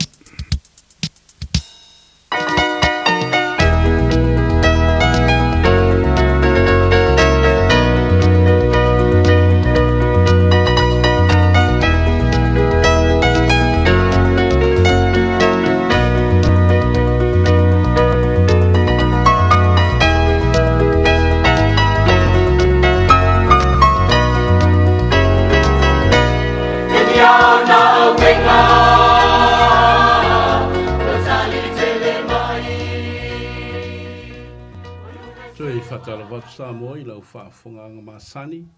Ia i le toi so ina le tātou Paul Klame o le toi whaalola le urua i lofa. Aba tu ia lo whaanga ia ma le whaatalo whaatoa i le whaafonga malu a si tātou atunu i le uwhenga luenga tu while tua. Ia mai se fua tu asin sina. Ia ai mai se le mamalu Samoa umoro uwhena mo ma le tātou Paul Klame i le fua i fiafi. Awa tu fo ise whaatalo whaatoa, mas whaafeering whaatoa i le nei a fiafi. E ui labo le fo ua ngoto atu le la o le sa, o le nei a sa whaatoa mo tina o si o tātua tunu. Ia e a wefo ni e wanoe to e moli atua i alo whaanga, ia ma whaamanianga. Ia ona o le tā ua o tau tina i tonu o tātua ainga, ia maiso e kāne sia, ia maiso le tau tuina o tunu. Whaamalo, e malosi lava ia le pito la au tina e ia ile whamatalanga na mātou talie e fōi. Ia a misi lol tina i te tonu ainga. Ia pe wale ini maso fōi o le toina. E whamatalanga whapea. E whai ale fia, e whai ase fia maso a fōi ia ile mele pe au nalu. E sele me o le tina. E ina le tontonunga o tina. O se sile vaenga malo si tele po o se malo si anga ese fōi. I te tonu a inga, a e maisio e kālesia, ia maso se atunu. Ia mai tau sila fia o le fuafuanga le tua, e se le tā ua o tina, na whaia le tamae le tua, ia po le ulu i tangata o atamu. E me o sila atu le tua, e le o atoa, o le ise fia o atamu. Ia ona whaia mai ona whaamoe ngase le o atamu. Ia ai se ilo na iwi aso, ia ma whaia ai le tina. Tina, e tā ua tele le mafuanga nā laiona tāpena ina e le atua outou i te tonu o tātou ai. Ia watu o mātou lo whaanga, whaafiloa im whaatalo whaatu i a te outou mala o mawhaiona whaafonga mai nei fiafi, Whamanuia le atua I tiute ia ma au nanga ua walawina I outou le atua I tonu ainga ai maisi o ngā ruenga ia ai maisi o tonu e kālesia whamanuia tele le atua ia o tātou o mafuta I foi I le neifo I tausanga ia I le whamanuanga le atua. Ia watu foi le whaatalofa mo I lātou o lo o maua pia I puapua ngā o ngase ma mai o le nei o langa. Mātou te talo lava ia pa I atu le mana soasani o le atua. Maua I pelo tau malosi whaale nganga. E ui lava I leo atoa le fia ona o puapua ngā mai. Ai tātou whaatua mata talo pe le atua. E manatu mai, ma alofa mai. Whaatalofa I tamu mateine po le au televo o le meise o alo mo whanau. Ia o mawhaion whaafonga mai le nei fiafi. Le whaangaloina ia I lātou e tonu o no whaanga o to ese ia po whaanga o tusi o tūli ai whaasalanga. Ia ona o tūlanga o whaale tonu ni o langa. Au tau te loto vai. O lo o tatalo tu foi mo o tō umalawa o tangata Samoa. Ia ina ia iaile fisosani le nganga le atua. Mau ailo o tonu auto on sai. Ia maua I foi se suinga I le salamo I le whaale tonu le olanga. Ia ai tātou wa ai a Yesu maana whaamanianga. Whaatalofa whaapitoa foi sunga le au auna ia taito le nia fiafi. Ia I le whaawa uina pea o le tautua isi o tātou o tunu. E se foi le tāua o le mātou mafuta ma le sunga I le au. Ia ona o lana au nanga o lo whaawa upea. Ia tātou talo ia iai whamnianga le tua, sunga le oa maisi siona whale tua, ia ai maisi o le no whaalo. Ia teimi ngalo ia te au na whaatalofa whaapito atu I si alo sunga ia taito leo lo au na I tutuila ma le sunga le whaafengainga. Ia tatonu o tau whaila wai whaafonga mai ia fiafi o sa te tasi. E mo mori whaapito atu le whaatalofa le tātou pol klame ne fiafi lau sunga le whaafengainga ma le whale tua. Ia e maise o le kālesia. Ia iai whamnianga le tua a o tātou o mafuta I le neia fiafi. Ia o te manatu lau whaile tātou talo o na tō wā maile se tātou vi inga. Ia o na whaasoa atu ilo sunga e to ala I se upu fo ua filifilia. Ia mō lau whaafofonga I le neia fiafi a e puno mailo wao mo le tātou te talo. Whaafetai le atua le lei, le atua alofa, le atua tali manao, le atua na whaia le tangata I lou lava whaatusa. Whaafetai lou alofa pea ia I mātou. Ua mātou maua I fo ili nei awa noa mātou ngofie. Mātou mafuta ai ma tangata Samoa o lo whaafofonga mai I so se vaenga o le neila lo langi o lo mātou o ola ma soifu ai. Le atua la mātou te taro. Se e whamanuia I le whaafonga Samoa malawa. Se e whamanuia I mana onga o tūlanga whaingatau leo langa o mātou o soifu a maolai. Talo le atua pa I mailo mana sosani. Se e whamanuia le atua I laua fionga pa ia o le a whaasoa I le neia fiafi. Tau ne e whamanuia I naila mātou whaalongo ma le lātou whaafofonga. Whai aia mātou filifilinga mo oele atua. Ai mātou furitua I le whaale tonu ma le leanga o leanga sala o lo mātou o iai le neila langi. Le atua ia whaamanuia mai I o tangata Samoa. O la mātou te talo le alatu I lo suafa Yesu. Amen.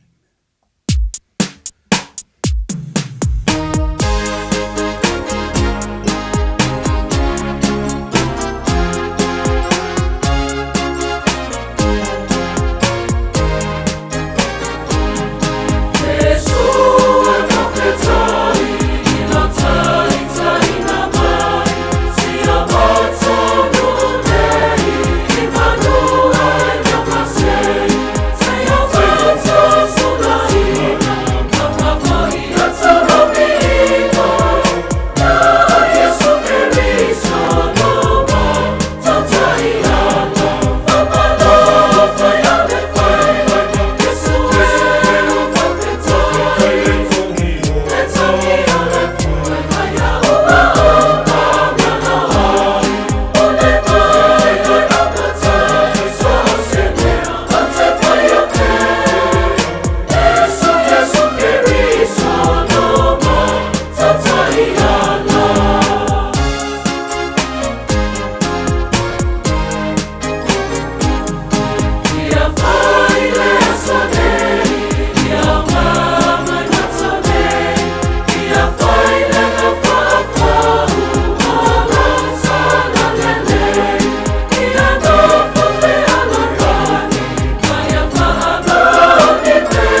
le taito nunga na namu pea ia vi inga e wha au popo fo i le sunga pa ua le au whainga ruenga.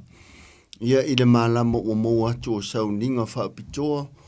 Ia o le asu sa wha lupe i le siri ese ma le matautia o le tā ua o tina i tu tono le si so manga o a inga. No uma e ka le sia. E la le taito nunga. Ia ua mou le asu sa. Ia ai le mou fe au mamana. Ia na whapena o na pa ia i le anganga o le atua, i fina ngalo, ma ai, o le au tāpua. Ia i pō kalame na saunia e niso tamau e kālesia, o niso e kālesia na saunia e au talavou. Ia a mese fo o niso tina sa a vea mato o to o whetalai. Ia e wha lupe le momoliina o le upo o le atua, i lunga o le whatawhitaulanga. I lea tāpua inga ma lea tāpua inga. Ia e whai alava mavi inga o le atua. Pe foi la ona vatu le whaafilo inga, a le usa o na nei a fiu, ia e pe o na maua i fo ia le sunga le whaafenga inga ma le whalitua ia niwa folau, ia ma le taasea i fo i whaatuna po ulia ai Amerika Samoa, ia le ta pena atu o tautai au mo le asao tina, ia atoa i ma le United States e malo tele o Amerika, ia ma nisi la watu nu e taimi tusa ma Amerika Samoa, ia i le aso sa i le aso atai au, te talo, ia i le anganga o le atua e whaamanuia ia te otou tina. E whaamalulu atu fōi e leo se lape fōi o le au umnanga le sunga ia teito mo ma ua whatau waa, o ne einisi na so tai mai ia i le tātou whaasoi le santuna e tunei, ia i le maua pe ai maua mai inisi ia po walata i le afa po o tuana i fōi, ia pe anu whai atu ngā lue fōi ti a polo ia, e whaase sema whaaleanga, e leo se lape lao, leo unanga le leiti o ai ai fōi ia taimi ngā lue me eisa tani, ai whaatai le atua, le ase vaenga na maua le tātou whaasoa le poka lamen se imvai atu nei, ia e erita i tonunga ele i fua le upua le atua.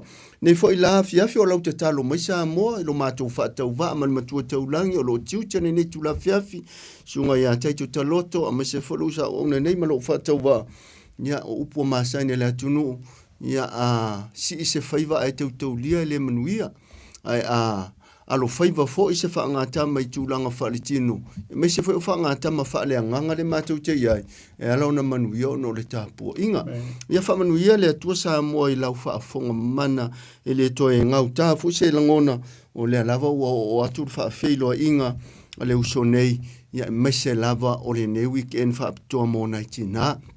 Ai ele te tonunga nei tina lo matua mawhatia, mati ngā ina, whare mai, te tono maota malau, le soifua matua, ia manisi whai o whanau mata mao, iai le whaavau vau le ne weekend, ia o ta oto i tino mari liwo nei tinai, Samoa na lua maso stafala langi au mawai ia, tama whanau o Samoa, ia te talo lava ia ile wha maisenga, ma le wha mawhana whananga, ale a ao le atua i a inga mawo o le te talo, ia whaaluane le anganga o le atua Samoa i lau whaafonga mamana le netu la fiafi.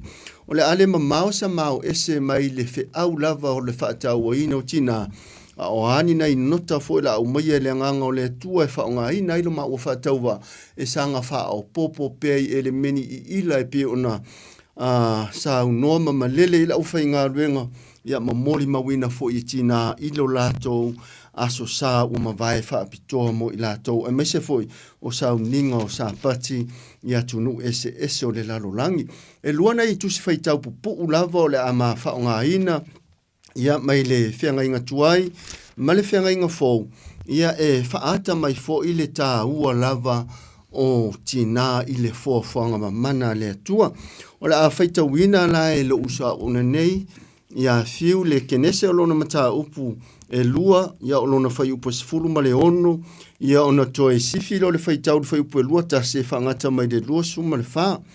Whai e leo e lau tuspa ia Samoa, a whai fo na ua iai to tono le telefoni wa umana tu e nei whanau. Ia o le tā ua na, mori maulau mai moanga, ia mate leo palafuina la o tō whaafonga Samoa, e tala noa le isi mau e whaamatala le winga lo loto a fionga pa ia le atua. O le tātou tusi whaitau mua nao le a fonga ina e fiu, a le tusi whaitau lona lua o le au whaitau ina, tusi whaitau mua le kenese lona tā upe lua, o le whai upe sifuru ma le valu, o na sifi le whai upe lusu ma le tasi e whaangata mai le whai upe lusu ma le wha, o le kenese lava leo lona ma tā upe lua.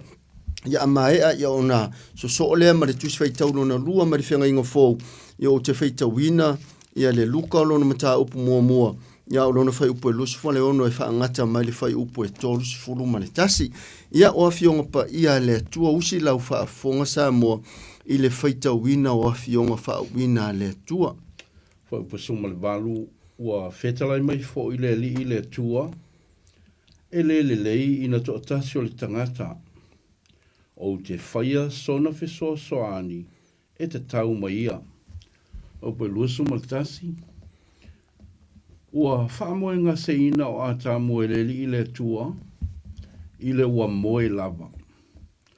O na tō ina le e ia le tasi o na iwi aso, ma na whaaso ane le a ano e sui ai. O le iwi aso fo ina tō ina i le ali i le tua ia atamu, wana whai ia i le whawhine. O na ia au maia lea o ia atamu. O na whapea ai lea o atamu.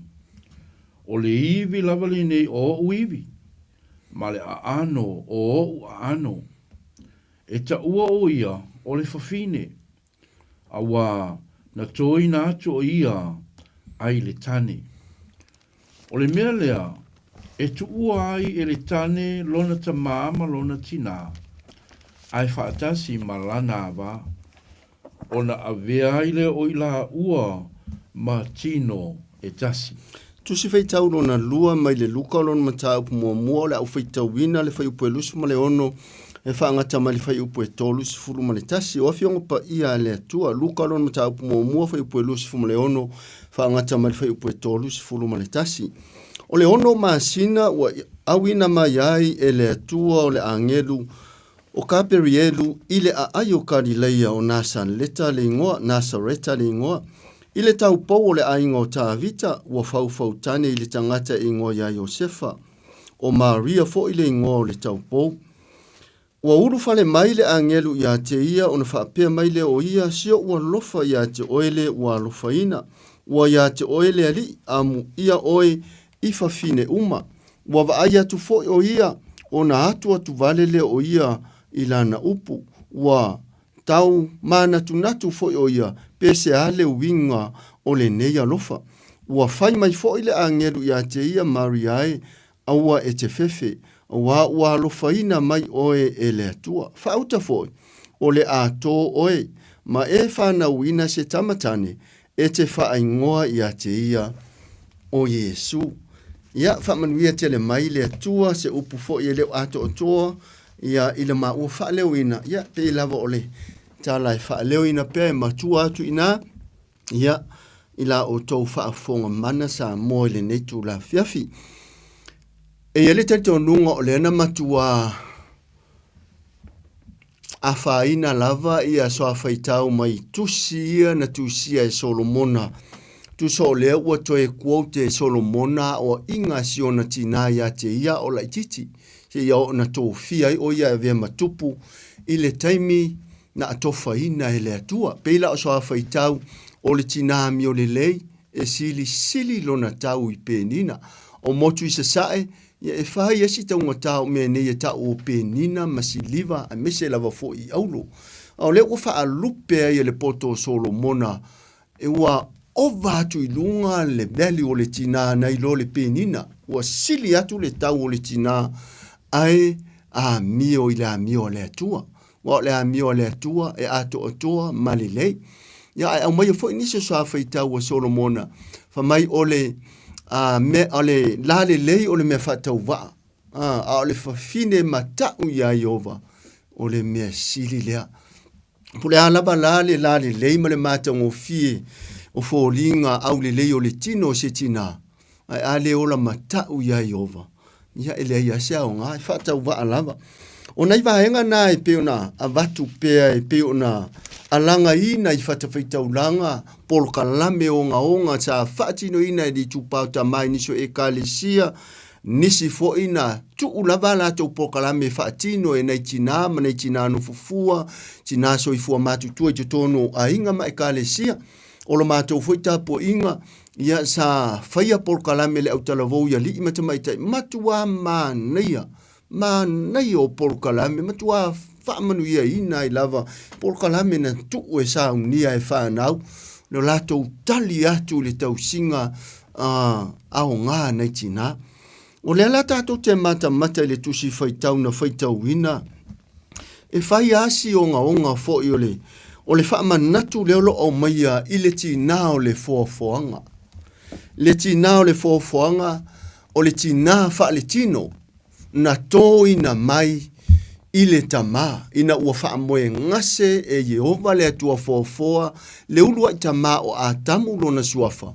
Ai whai mai ua tō ese ina mai ai, I se vaenga o le tūtino, ia o te le iloa wai le isenga ngana o whaama oti mai le tuspa ia po le tuanga vale, po le tūtamatau o le tama, na sei mai ai le iwi lea, e matuangu ngua I le tala tuspa ia, au whaapea atu lao le tuanga vale, na sei mai le iwi po le tūtamatau, o au la le pepelo lau tau whaafonga, nanga e leo tala noa ma, whaai loa mai le tuspa ia, e na pau ale tū mana ia, e loo ma fau Samoa, e te nofo e whaava senga I lou lava sila fia, pia e whaava ai iwi aso leo lo tino se tu lou, e whaava ai ma e whaafonga ma nefia, o nei tango le whaatu langa, ia le vaenga iwi aso, ia lepe e whauringa na te pui ina le whatu, ma nisio vaenga tā ua, o le pito le idunga o le tino o le tangata, le e a fia I ma le whatu, ma vaenga uma, o le la tātou te wawa ai I le tā ua o le vaenga le iwi le tūtino. A o le ana sei e seni ina mai ai e Jehova le atua foafoa. Le iwi mai le tū o le tama. Ina ua wha moenga se ina. Ma whaua iloa e le atua. Le fesoa soani. Whamela whai upule sfuruma le varu le ana amatai le whai tau ale. Usa au ona. Ua fetalai mai fo I Jehova le atua e le ina to atasi o le tangata o te whaia sona fiso soani e tatau maia. Mai lava I le foafoanga I le aso mua ma le aso lona rua. E o lava I le aso lona ono. E te maa ua I le unga o aso na mua e o ai le aso lona ono. Mai a uma o na whaia ma wha atumu e le atua mea uma o le vani monimo o lunga o le whanua o le vasa ma vai tafi. Wha atumu e le atua.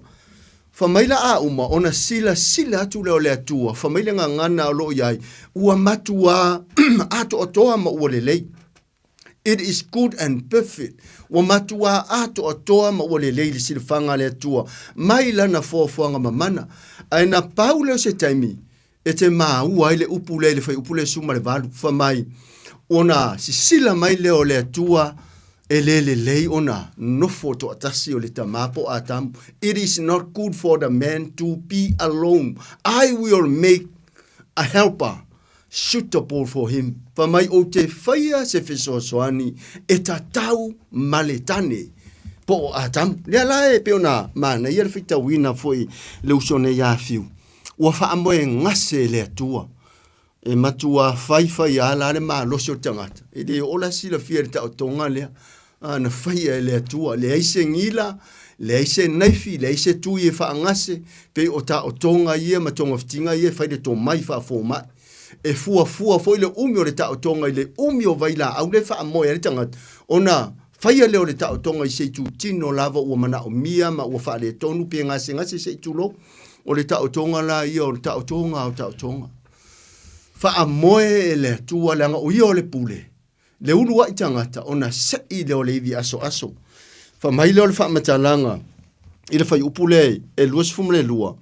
O le iwi aso fo ina toina e Jehova le atua ia atamu, ua na whaia I le whawhine, ona ia au maia le o ia atamu. Matau tia a. E le make sense lau wha alongo sa moa lau tāpua inga mai moa mai lo wha pe atu. O le tina na whanau mai tama, le ai ua le mana ia sau whaafonga. Au le ngangana na tō mai ia le hivi aso ma le tama. Whawai le ai le atua ia le tina. Ma ia a matu loa ia a tamu e fai ma fesoasoani e tatau ma ia. Ona whamele whai upalusu ma le toro, ona whaapea i lea o a tamu o le iwi lava le nei o uiwi ma le a ano e tā ua o ia o le whawhine a wana tō ina o ia ai le tane. O le a ano o le iwi o lo lava tino o ile mori mau pe se testimony a tamu o le iwi lava le nei o lo iwi ma le a ano le ua tā ua le iwi etas o le tina po le fisosoani o le ngō le iwi lea o eva le ana fai ai le tina e se la le tā ua o na fai ngoa loa lea e a tamu le fisosoani lea e te tau mai o eva lo na ingoa e se la mai le vaenga lo na rua pe o le tātou fai tau ona whamai no leo whai puelusu ma le wha o le mea lea e tu ua ai e le tane lo na ta mama lo ni tina ai whaatasi mala nāwa o na avea lea o ila ua matino e tasi paule nei o le wha o popo i tono o le fuafuanga lea tua ia ai fisiri lo wa tali i tasi wha o popo le tasi ai wha pia mai lo wa tali e lua ia sa o le lei a le wha o popo le tono tuspa ia e le mawhaiona e wha pia se ai sea e tala noa i le mai moanga wha le anganga e le wha le tino le wha o popo lea o le ala le tu ua ai le ta ma lona tina vai porka lame male formula po le plans le tua e tu i lunga le ta ma alu le me o yaida ia lona fisosoani e create pe period up i foile la ua ainga o le atala na le au mai o le ala le tu ua i le ta ma a le tane lona ta mama lona tina ai fa atasi malana va ona avea i lea o ila ua matino e tasi ta ma fa o popo le tina ai fa mai le tani le tua e tasi ele i luani ivi na se hina ele atua se tu lau fa fonga sa mo tasi ale ivi na to hina o le hase va ainga ma se mai moanga ma mana mo oe le ta ma mo au fo ele tai o le ainga o le ata tasi ale ava tasi ale le fisosoani ana luani ivi se manue whaatanga ina o na ta i luani fisosoani mo i tātou tama o le ala ua tātou wawa ai le tā ua o le tina o le creation a le atua po le tina wha le tino o ai o eva lea mai i le vaenga o le tama po o le ivi mai le tino o le tama matua mata utia mau fofongia fofoanga mamana le atua le ala la tātou wanga i loi le tala maringa ngana le whianga inga fou pe ona o fai atu e uti lava le tātou whaasoa te manatu fo i le umis tātou whaasoa na ona toi whaau pōpō i whiau mamana ma whiau matango fie o mori mau i polka lame o vi inga whaaleanganga na tāpena ina e whanau o tama ia manisi fo i o polka lame na saunia lava e tina ia manisi o tina na mori mau ai mese lava tina matutua wa tu wa noa lava ia isunga i whaawhianga inga e mori mau nei tina matutua wa le ilo peto e au lia e le isi foi aso sao tina i de lua lua fitu au lela ua tātou wa ia i le tina na toina mai le tama i le ivi e tasi ma wha ingoa i a tamu o evalo na ingoa au lela tātou toi whaalongolongo i le tina e le i wha ingoa ina la se tangata e le i wha ingoa ina se tangata na wha nau mai le tama le tina lea o le tina wha leanganga ai wha mai wa sa wale ave wha au mai le langi ma tau mai le ingoa o le tama lea o le a wha nau mai le tina toi wha fonga la iai lea la a whaita wina toi manino a tiri ai lau wha fonga lea la a whaita wina e lo uso ne ya fiu i al whai upo e lua ono ma whai upo lua fitu ia ma tātou anga inga ia tuloa ina iso a whaitau ia whai wale tātou polkalame i le luka leo lo ma tāupu mua lo na whai upo e lua ono ma le luasu ma le fitu usi lau wha fonga sa mo i le vaenga lo na lua leo le a tātou me i mai e le tina wha le tino po ma tua wha le tino a tamu ma eva ia ma le tina wha le anganga na soifua mai ai la tātou paseka lo tātou toi tū ia po lo tātou wa li i whaola Yesu Keriso. Usi lau whaafonga le whaipolua ono, ma le whaipolusu, ma le fitu ala awhita wina e fiu. O le ono o maasina ua awina mai ai le atua o le angelu o ka perielu i le aai o Galileia o Nasareta le ingoa.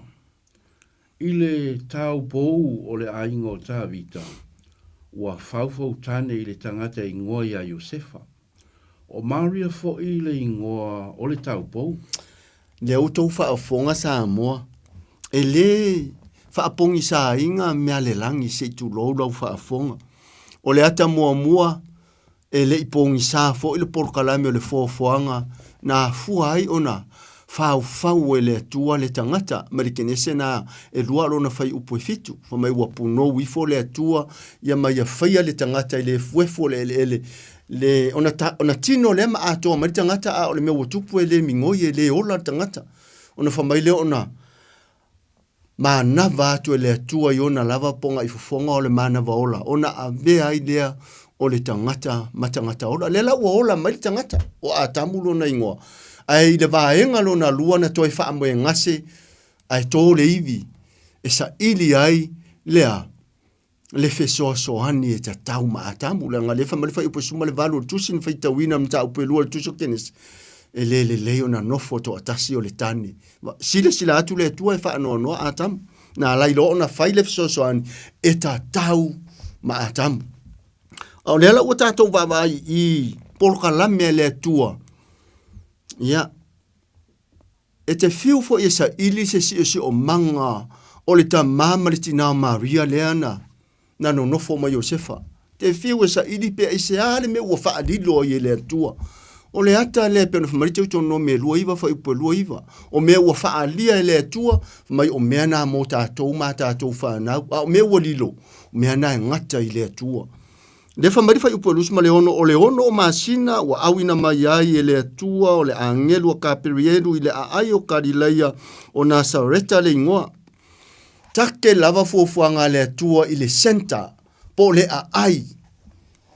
O ai le ingoa le ai o Nasareta le ingoa le ai o Karileia. Pe lava foi o Samoa o lona ai po lona laumua ia o upolu. A o lea na a vea fe auto tonu o le ai mana tua fo ini neva. Fa mai wa atoa, pio le la asanga o le aso e tasili. Sa vari e se atua i ona mai runga o matawhanga ina wa umona ruai e li e se tulou. A langa loa ia noa. To e fast food aso, to e fast food au, to e fast food po. Fa o matia loa to asao le atua ni neva le nuu fa amaringi toto. Fa mai la ua tusa ma le la asanga ma le sa valinga i ona o le aso e tasi. Ai tau nuu loi le ai leo asuria o lona ingoa o ni neva. Polka la mea le atua e tu usa o ale fe au le ai. Fa pena fo na manuia o tātou loto i ai o fina ngalo ma loto i mori mau ola o le Mara State po le aso fa pitoa motina o le fe au la. O le wa avatu le tau pou o Maria lona ingoa. I le ai le o Karileia o Nasareta lona ingoa. Fa marifa upo lua suma le fitu i le tau pou o le a ingo ta vita. Ua fau tane i le tangata e ingoa ia Iosefa. O Maria fo i le ingoa o le tau pou. Le ua ta ua le tangata e fau tane i ai Maria o Iosefa. Ona whamaila o whaiupo e lusuma le valu. Ua uru fale mai le angelu ia te ia ona whaapea mai le o ia si o ua lofa ia te oele ua lofa ina. Ua ia te oele ali amu ia oe i whawhine. E se le tā ua le. Whaarupenga le ua avatu e le angelu po le ave fe aua le atua. Ua uru fale mai le angelu ia te ia ona whaapea mai le o ia si o ua lofa ia te oele ua lofa ina. Ua ia te oele ali amu ia oe i whawhine. Amu ia Maria le fe au whaapitoa mai le langi. E se le tā ua. Le tala noa mai le atua e ala i le ave fe au ia Maria. Peo na uwhai atu. Te fiu e te isu e sa ili se tupu anga o Maria. I le mori maua le autustala o le whenga inga fau e te le maua. O i tātou te iloa i le atua siri ese ma le o fofongia. Whaafonga la whai upo lusu ma le iwa. Le ala a whai tawina e fiu au tātou anga i atu nei whai upo e lualo o toi on tātou whasoa. A ua atua tu wale o ia i lana upu. Ua tau mana tu natu fo i o ia. Pese ale wingo le nei lo faanga. Ua fai mai fo i le angelu ia te ia. Mariai, awa i te fefe. A wawa lo faina mai oe e le atua. Le wa au mai le fe au tātou te whaalongo longo i ai.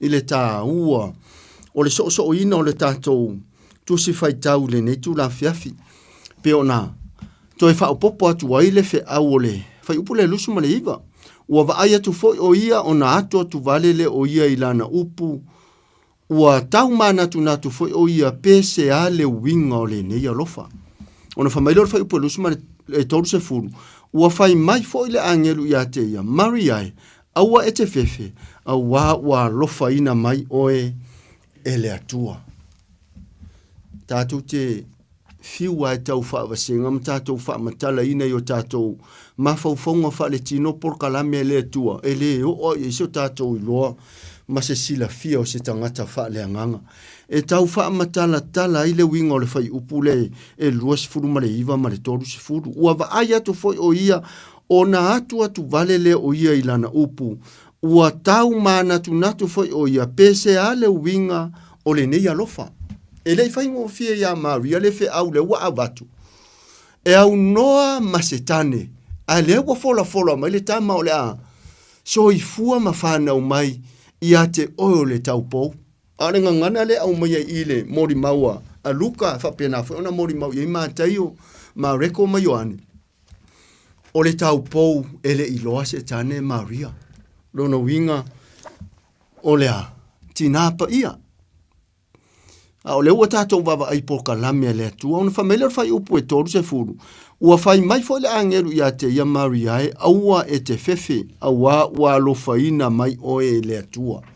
Ia salai nātua atu vale, ona o le tau mana tu natu Maria de nei whaaringa, pe o le mea e ua na o se whaare popo, se miti ona langona, e ui o le whaafsa ngai, ma le ave au o le atua, ma le malama lama mai le langi, o le angeru leo kaperieru. Ona whamaile o le whai upo e toru sumaretasi. Whauta foi. O le ato oe. Ma e whana wina se tamatane. E te whai ngoa i a te ia o Yesu. E matua whai ngā tā ia Maria o na tali tonu wina le whi au o le angeru.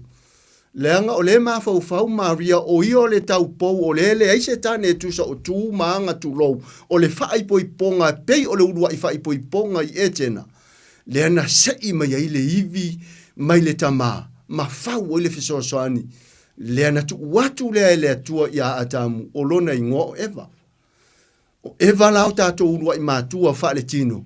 Ia lewa ai ngai nei le larolangi. Peitai, ese la, ma le ata o le soifua mai o Yesu, o le tama o le fola e pa ia mai wha le anganga. Whaafonga lai le wha mao nia o le wha ipu e torusu ma le lua o le muta anga leo le tātou wha soa leo le ato e wha matala ina le wha ipu e torusu ma le lua o le luka lava leo lo no tāupu mua leo le awhita wina e lo usa ona nei wha ipu e torusu ma le lua e sili o ia e ta ua foi o le alo le sili ese e fo ia tu e le li ile tu ia te ia le nofo inga tā vita lona tama le ua tātou wawa aila i le tā ua. I le wha arupenga lea to e wha matala atua ino wawa ai atua o lahe le mautonu Maria i le wha au mai le langi. Lea la ua toi avatu i marifai upo e torusu mo le lua toi wha mautu ina ai le wha au momoli mai le atua. Whai mai, e siri o ia, e ta ua foi o ia o le halo o le siri ese. E fōa i atu, e le alii o le atua i a te ia le nofoa inga tā vita lona tā mawhai, mai whai pe toru sifumane toru. E whai o ia matupu i le a inga o Iakopo e whaavavau, o lona malo foi. E le aisona ngata anga. O le ala sau, tau mo whai e tau tuu whaatasi le whi au lea ma le whianga inga tuai, me le whi au lea ma le whianga inga fōu. Ia Maria na whana umai ai, lo tātou wa li whaola, lea na avea o le taulanga tongi ola le langi, mo le lalo langi angasala. Lea fo ia peo na avea ma au tū, ma au o le tātou whaasoa, le tātou polkalame maasani peo na iei fone nei tūlafia, o le toe whaola ola, le urua ia lofa o le atua. I le tau pou o Maria na whana umai ai le tamatane, whamai na whauwhautane o ia ia Iosefa. Ai ui lava lae le i whapea na muta i le whenga inga tuai, le au ngā o le atamu, ma le eva o le fōfuanga. Le fo ia toi tala noa, ia itu stala o le whenga inga fōu, ma le au fai evangelia, o le atamu, o le whenga inga tuai, a o le atamu, o le whenga inga fo, o Yesu lava lea. E le whapena ngata le whenga inga tuai, le tā ua o lo tātou rua i mātua, a atamu wha le tino, a o le whai mai, a o ina fio wha arua mai Yesu, o le ata o le atamu wha le anganga. Eva wha le tino, a o le na tupunga mai ai, e na ai ngā i le lalolangi, le ai a fuai o e maa. A o le sisio manga o le soifua mai o Yesu, o le alo pele o le atua. E le aise ila, e le aise pona, e le aise na angasana. Ai whai mai le whamatalanga, a le mori maua i seia lima sifuma le toru, a tātou mata mata i a te ia, e le au le leipe mata ngofie, o ia ina i a tātou tō sina i a te ia. Ai whai mai o le tangata ua masani, ma mea tinga. Awa ua momo o ia ona a tātou angasala, ua manua fai o ia ona o a tātou a mio leanga. O lea o inga e file mua i tātou sai ona lunga lea, o ona wha lava foi, ua malolo hai i tātou. O le atala lea o le tama mai a Maria, o le tama wha leanganga. Aina liu tino e pei o oe mau le tangata angasala, ina ia tau ave, e Yesu la tātou paseka, lo tātou keriso manu malo, lauanga sala, ma lauanga sala, i Kalevario, lea ua tātou o oai nei fariseu, ai tātou sapi masaa i ma o mani, i lea lofa o le whaolatanga, ua toi whaapurupuru hai tātou, i le nā lofa e le aiso na tau. E o lava ina tātou o ifo i le tunga mau, e le mawhai o na tātou totongi ina, le soi fua o le atua, na whaalia i lo na alopele, ona ia le whano mama mau se soifua, a ia tātou iai uma i le langi ma le ola e whaavau. Tau lau na tātou ori ma tātou fia, ma mita i a Maria le tau pou, na whanau ma iai lo tātou whaolatanga, o Yesu, le na ia saunia le leinga, o le tau langa tongi ola, ona o a tātou angasala.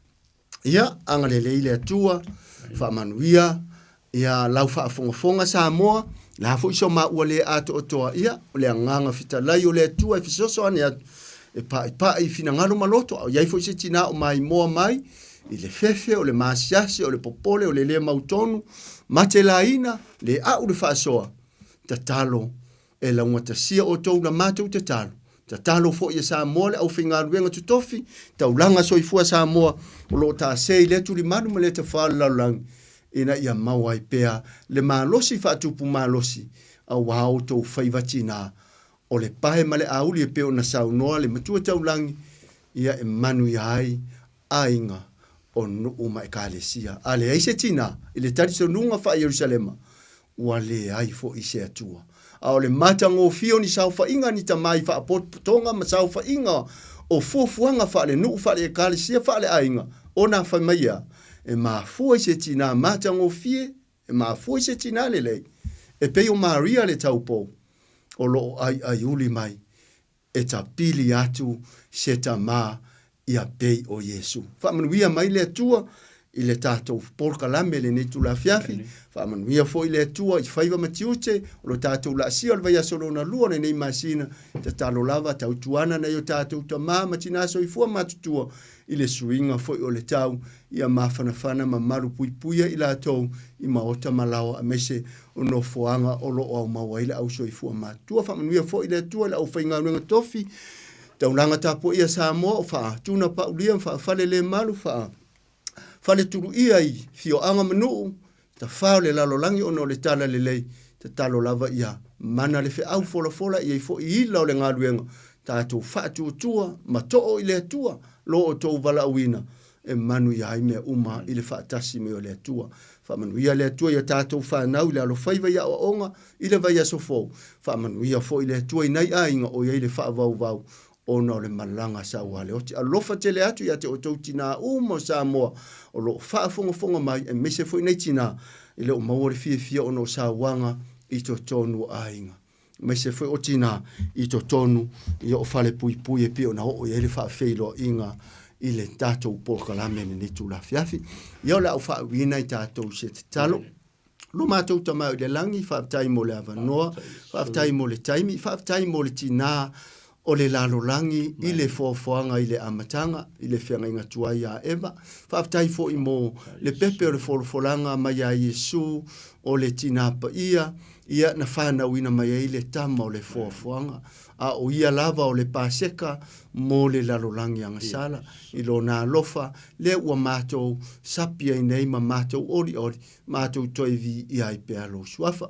Whaaftai le whaafonga lo atunu, whaamanuia lau fio, whaamanuia foi, lau auna ia teito, mo le whaletua, mo le nofa alo, me se foi le ekalesia, tau langa foi Samoa, o lo whaapena, o na whaafonga mai atunu SS, me se Amerika Samoa, ilo lātou waso atae au tina whaamanuia le atua, whaamanuia foi le malanga atu ne nea fiafi, mua atu lo wanganga, i le pōngi sao le pōri udo le pō, te i ona mātou toi mafuta foi i le asalo na tolu i le nawa yaso pe atusa malo fina ngaro. Ia tu mau mai ta mai o mātou lungo malawa le alof tu noa lau fio. Le fi le mo Yesu Keriso a to aita ma male maftanga mawhanawhana malo nganga sa. Nei eo o i le whaavavau e whaavavau lava. Amen. Amen.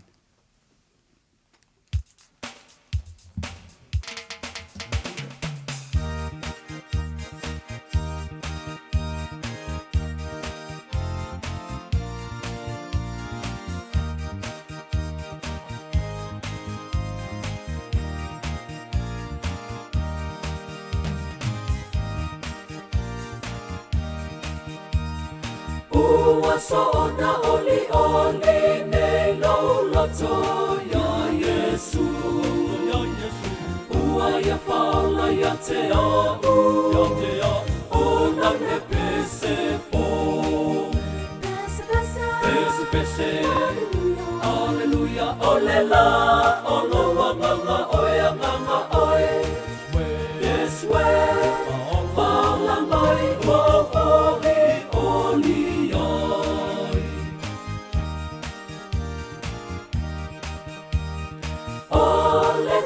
Tomo hela au lo wala ua faine talulona lo faya te au ua mua mea lele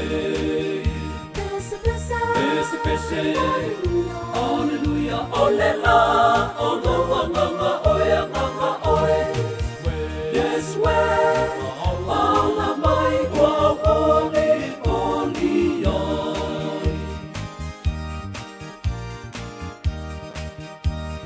Ia tupu ola mai se pama ua toto O Yesu lava le pongai O laura mi o fo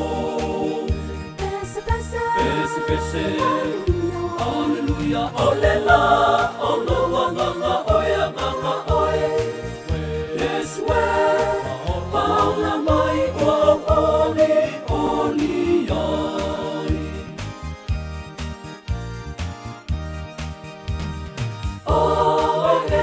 Leolanga nei atoa le atali Olo le tofi elelei Olo masali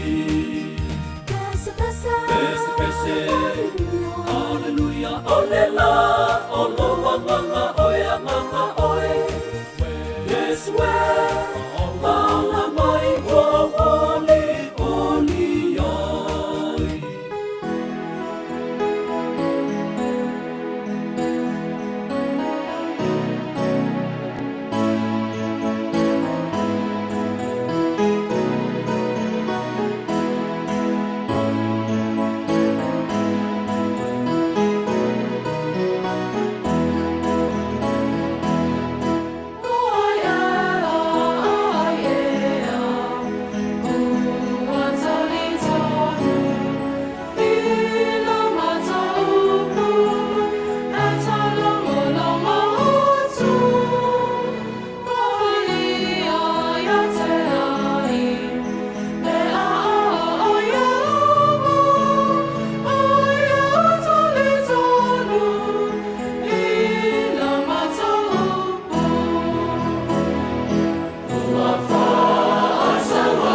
Maria le ka le sia pa toha ke siana Samoa ma le whianga Samoa ngai Samoa.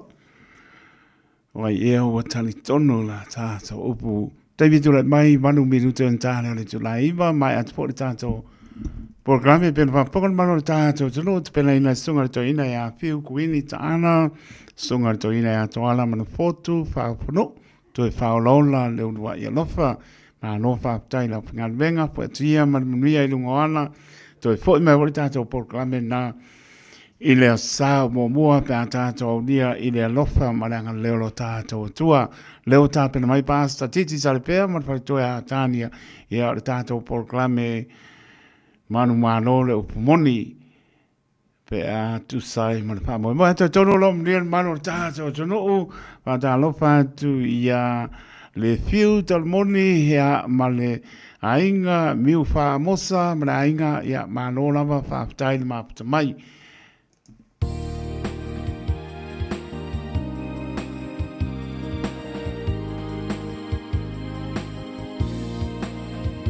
Pe a whai e ngō tole ngā, pe a lilo whanua, awa ne i ngā loai, Samoa le nuku ma le tua, tawa Samoa e se ala mai, wanu tia o e i pe au.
Tia aupo, pe anu nu lautofa, oi le tau tai le le, sau le au le te ai le na se se, tawa Samoa e se ala mai, wanu tia no e i pe au, se la moni e tautai, Samoa oi e whaavapa. Tama Samoa e se ala mai, wanu tia o e i pe au. Se la moni e tautai, Samoa oi e whaavapa. Samoa Ka whai e ngoto le la si pok mani o le sina o le while mu lima birute ta leo le tula iwa lewa ta pere mai pasta titi salpea ma le palitoe a tani a paaptai le atua le utoe pera i whanga le whionga le palitoa e a tani e sa amlanga atu foi sa moa ono ni sipoi o fuanga sio la u foi a inga paaptai le li la al fai salamo le reo le li i lo ulfafo ma le ulfani e a manu sa te ai a po manu tato e whēra i ai smaila pa punga le tato por klame manu malo le upmoni. Thank you.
your wonderful name. Praise God. Praise your holy mighty name, Father. Hallelujah. Hallelujah, hallelujah, Father. Hallelujah. O mātou tautonu ma le mauti noa tama. E leila wa se atua tutusa malaua fio. O leo lo soifua e whaavavau. O le tua moni e tontasi. Amen. E pa ia, Praise God. e mamalo.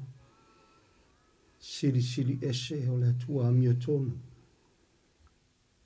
Whamasino sili o pule au au mea umalawa.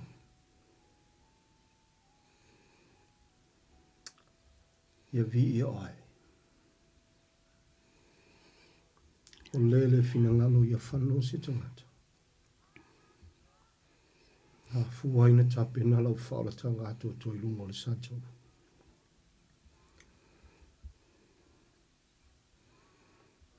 Fua ia soi fuolo wala pele le isi anga sana le isi pepelo iona fufonga.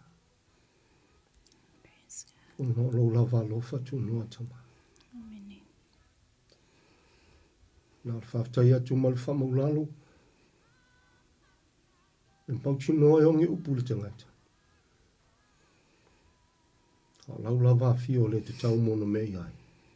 Praise God. O ngata le whawhetai o le vi inga o le whamanu o le whanenenga. Ang le leile nea fiafi tama. Le mataina sio lava ina whaiwina. Nei por kalame tama ang le leile whafufonga Samoa lo mātua tua mai so se turi manu o le nei atunu. Au le nei fo ilalo langi ma whaina hawa tu iai. Nga tia le whatau waa o me whengaluenga. Whaftai mana mauti no ele fo i fuala upu tama. O wala sitsilia meisio lo walofa tu noa. Amen. Lo fina ngalo lofa whatau nu ua leo le loto o le tangata. Ma mantu whamanatu pea i asantani. Ua tu sia i lau upu. Ua whaia ina e whaavavau. Matu te le valea iau tonga fiti whaia ina. Tu mau ia te olavi inga nei maso umalo mato watua. Malu puipuia lau whanau o tangata i ua aolofa nei maso uma whaftai tele tama. Father, we thank you. We thank you. Hala ia Yesu le whaftai. Hallelujah. Praise your holy mighty name. Hallelujah. Praise God. Hallelujah. Amen and amen. Thank you, Jesus. Ia vi ele alo whamalanga Thank you, lei o Father. le atua. Le nei foi i tū lao le afiafi. Ia whapina sa tātou walawala foi na ia sailu au mawai. Ia whaftai le alo whamalanga lei o le atua. Ia lo whapena o na lo tū maupea le whamaoni e le atua. Whaongaina e foi le leo whatau waa. E whapena o na whaaleo atua ai se whatalo whale nei por kalami. E manu malo le upumoni. Isi o tātou atu no pele o Samoa, pena o na whawhelo ai atu o wholo whātu, whatalo whātu, isi o tātou atu no pele o Samoa, tusunga whawhengainga mo lātou whātua, au sinsino Samoa, ta māma tina mātua, se ia o lawa i alo mawhanau, whatalo whātua i foi, tātou pāanga māsani, ia lo whapena o na no whatapua ia le nepo kalami, whaongaina lau au na whatau Praise the wa Lord. atiti salpea, whatalo whātu foi tātou viewers i lunga Facebook, o le YouTube, io whea lava lo au atu ai le au nanga le nea la leo, whatalo whātu foi lau au na ia taito ia, mātou ngalua foi le nea fiafi mālo le ngalui, mālo le on sai whamanui e tele le atua i lau sunga male ainga. Praise the Lord. Pia le li, whatalo whatu foi la uso le nea fiafi. Taitono lo no whatapua i mai. Mālo le ola whatu atua i le atua. Mālo le alofa i le atua. I ona la sila lo whatalo wha le nea fiafi. Le sunga ia titi sale pia. Le ave maa whea ua le atua le nea fiafi. Taitono lava le whaunga mana le atua. Lo maua i pe o ia le mālo si whaleanganga. E tau alanga le upu mai la fionga pa ia le atua. Ia le whai uina le o whatalo whale nea fiafi. E wha leo atu fo i le whamanuia tele le sao tina. Tina uma lava o Samoa le nea fiafi le nei fo aso. Ia bea lo tina o si tina whapena o na ola whatu tum whamoimoi le atua. Ia mana tua Yesu Keriso iso se mea lava. Ia vea o ia sensa tono lo ainga. Ai mai selo submission e lalo i sio to aloa. Whamanui tele le atua. Tina uma. Ai mai se foi le sunga a titi sale pea le ave mawhi au le nea fiafi. Ia ai mai se whafonga anga sio tatu hatunu pelo Samoa. I le swafa whapepelo Yesu vi ia tama. Amen. Amen. Ia, vi ia le li. Tu mau olofo tama. Ia le ngate lunga o Samoa i lona alofa tunoa ia lave ina. Ia au lunga ona te ngata e usalamo ma whatu tua ia te ia. Praise the Lord. E nau wha leo ta whatalofa mai ti ia. Whatalofa antu o whalofa antu. I sio tanto watu nupele i ona Bible, sesi. Ia reri, malo mai ti ia.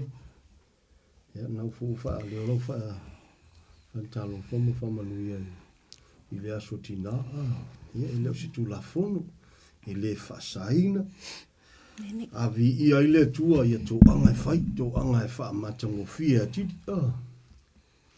Ia reri, a whai lau wa le vi ia i le tua wa whai e ia po a ile le ia e kangaka aia i langa la e o ie.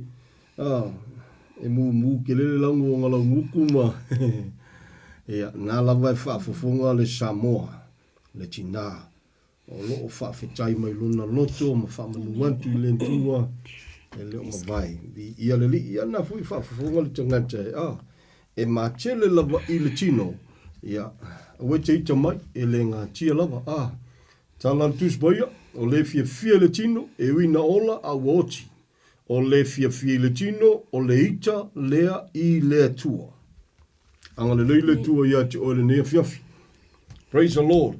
E le kaukulia si ilonga ke, si ilonga ke di koe loku pe si ilonga wa, asi me wa, ila manatu, le stanga tawa e whai au wa, pe wale koe amanga, ia i oe tala nantu sipa ia. E ke fia lo ma enjoy le kingo ma e ola e fia le tino whinga taloa. Anga leile tua ia te oe tolu fitu tasi lima iwa tolu. E numera mwhaina e so tai mai ne fiafi. So se vaenga le upo le tua markine si o le whalinga te mana mia ele fiso soani, ale polkalame manu malole upumoni, o le polkalame o le alofa tu noa na tutala i le tua. E tala noa ma le lonto e whamaulalo, e tala noa i le nganga e whawhitai le li.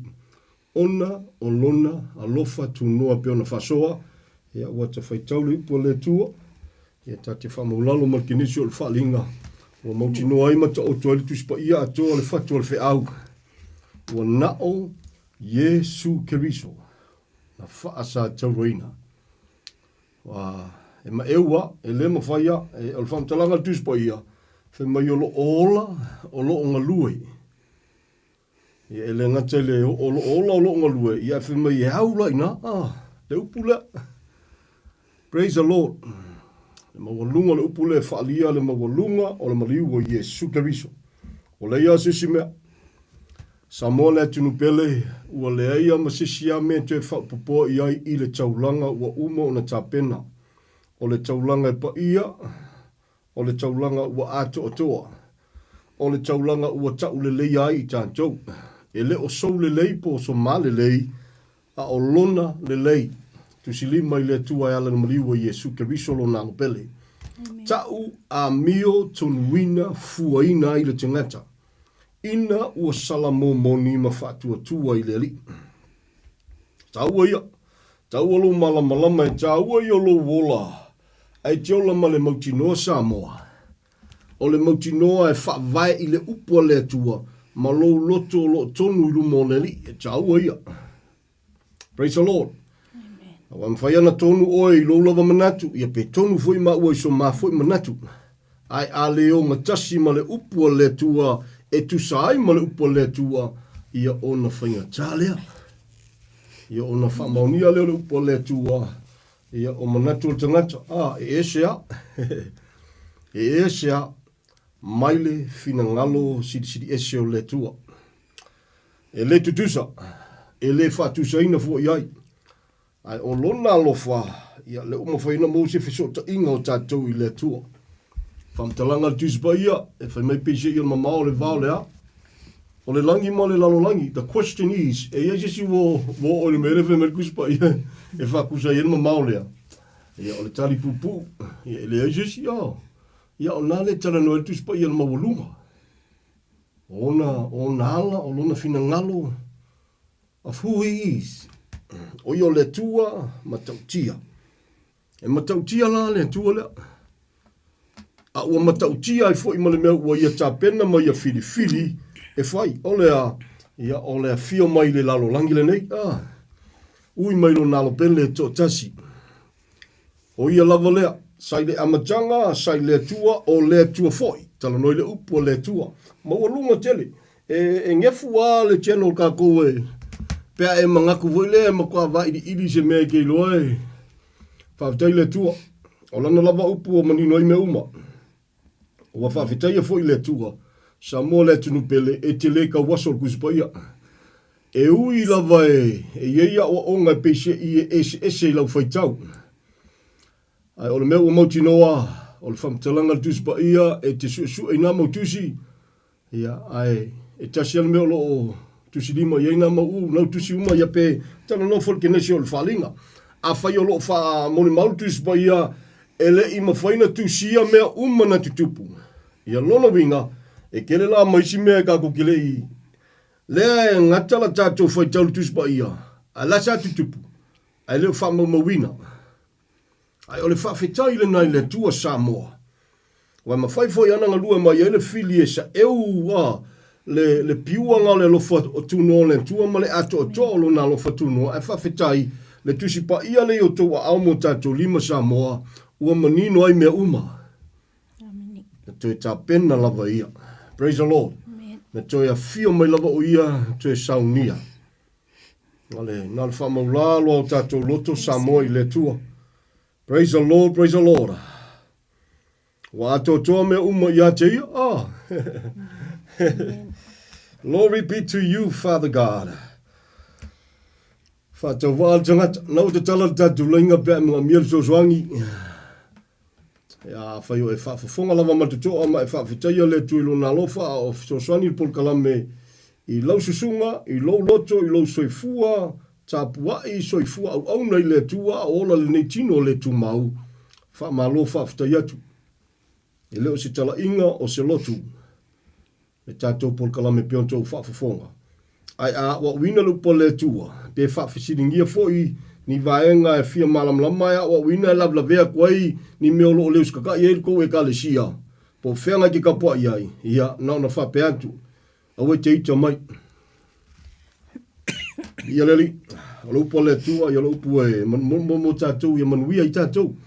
A e malamlama le tuspa ia ele ia mai lupa le tua e whaasala I tangata. Na tā pena e malamalama I tātou, peita iane. E tā pena ia malamalama, ma le fina ngalo le tua, ia e malamalama ma e ola ina. Ai a whailo te whiriwhiri e te le fia malamalama, te le fia ola ina. Ia pe o foi le tūlanga foi lewe e tusilima ma e whaiwhaia le upua le tua. Then, ona o alofa atu lea. Praise the Lord. O i o le tua alofa. Te lingese lona tō sā o lona alofa e mua lea. Ai e mana tua Samoa o loo a ngai mai lona tō sā. E le I whaia le tō sā mo stangata soifua. A whaila o e whafonga o e stangata soifua. Ia, tulou po ai lava le talaanga po ai le a inga ke ngai kupunga mai ai. A whai te whafonga mai o e stangata soifua o tala tuspa ia. E le I whaia le tō sā o le tua mo oe po wau foi po sio to lua po so stangata soifua lava. Even though na o le to sa o le tua I le whaitau fia ma o tangata mai lava le amatanga. Whamtalanga le tuspaia. Eina ta pena loa le whaalatanga e ta ua o le alofa tunoa I lungo le santaulo na wha I le soifua Iesu Keriso. Ia, na le wha maulalo a man whaafitai le tua Praise the Lord. Praise the Lord, praise the Lord. Via leli. Mawalunga teri. E te whaafonga telo teng. Taltanoa tu ne fia fi fala wa jere talanoa.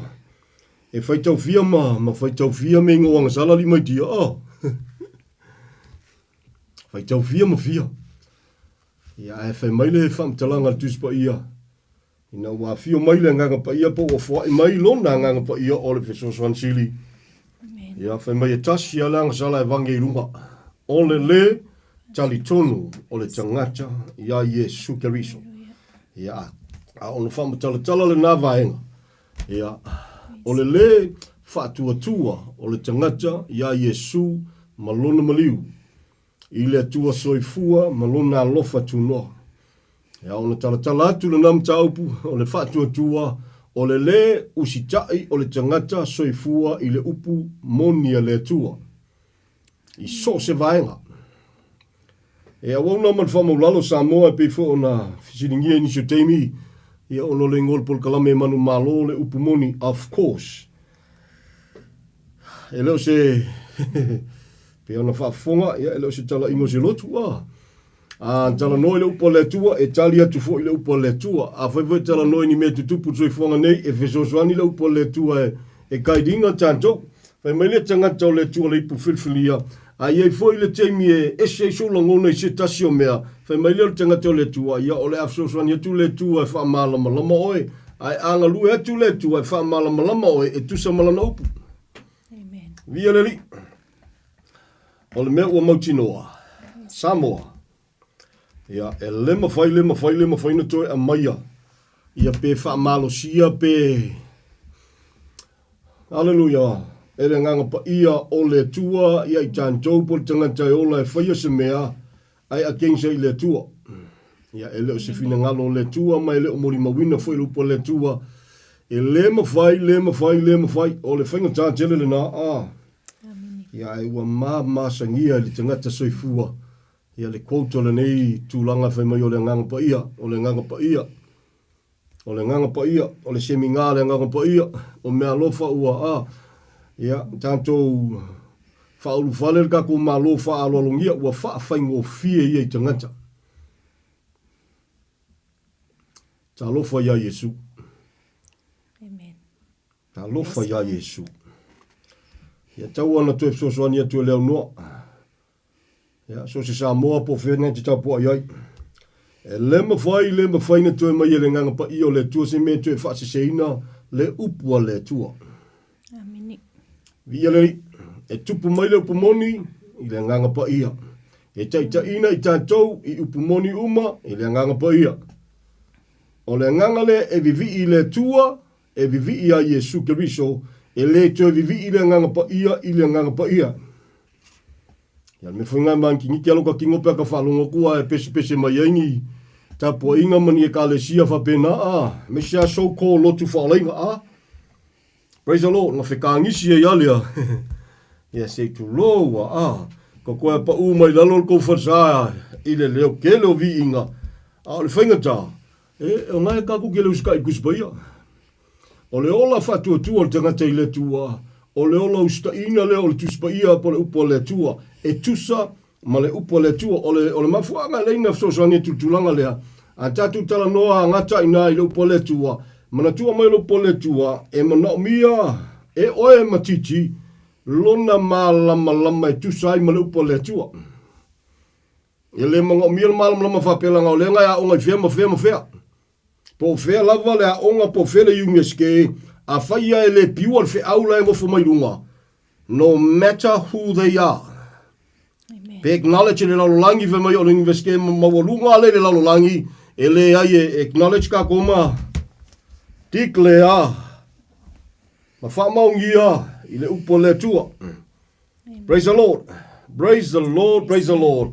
Whatasi ai malenga lue alona anganga pa ia. Amen.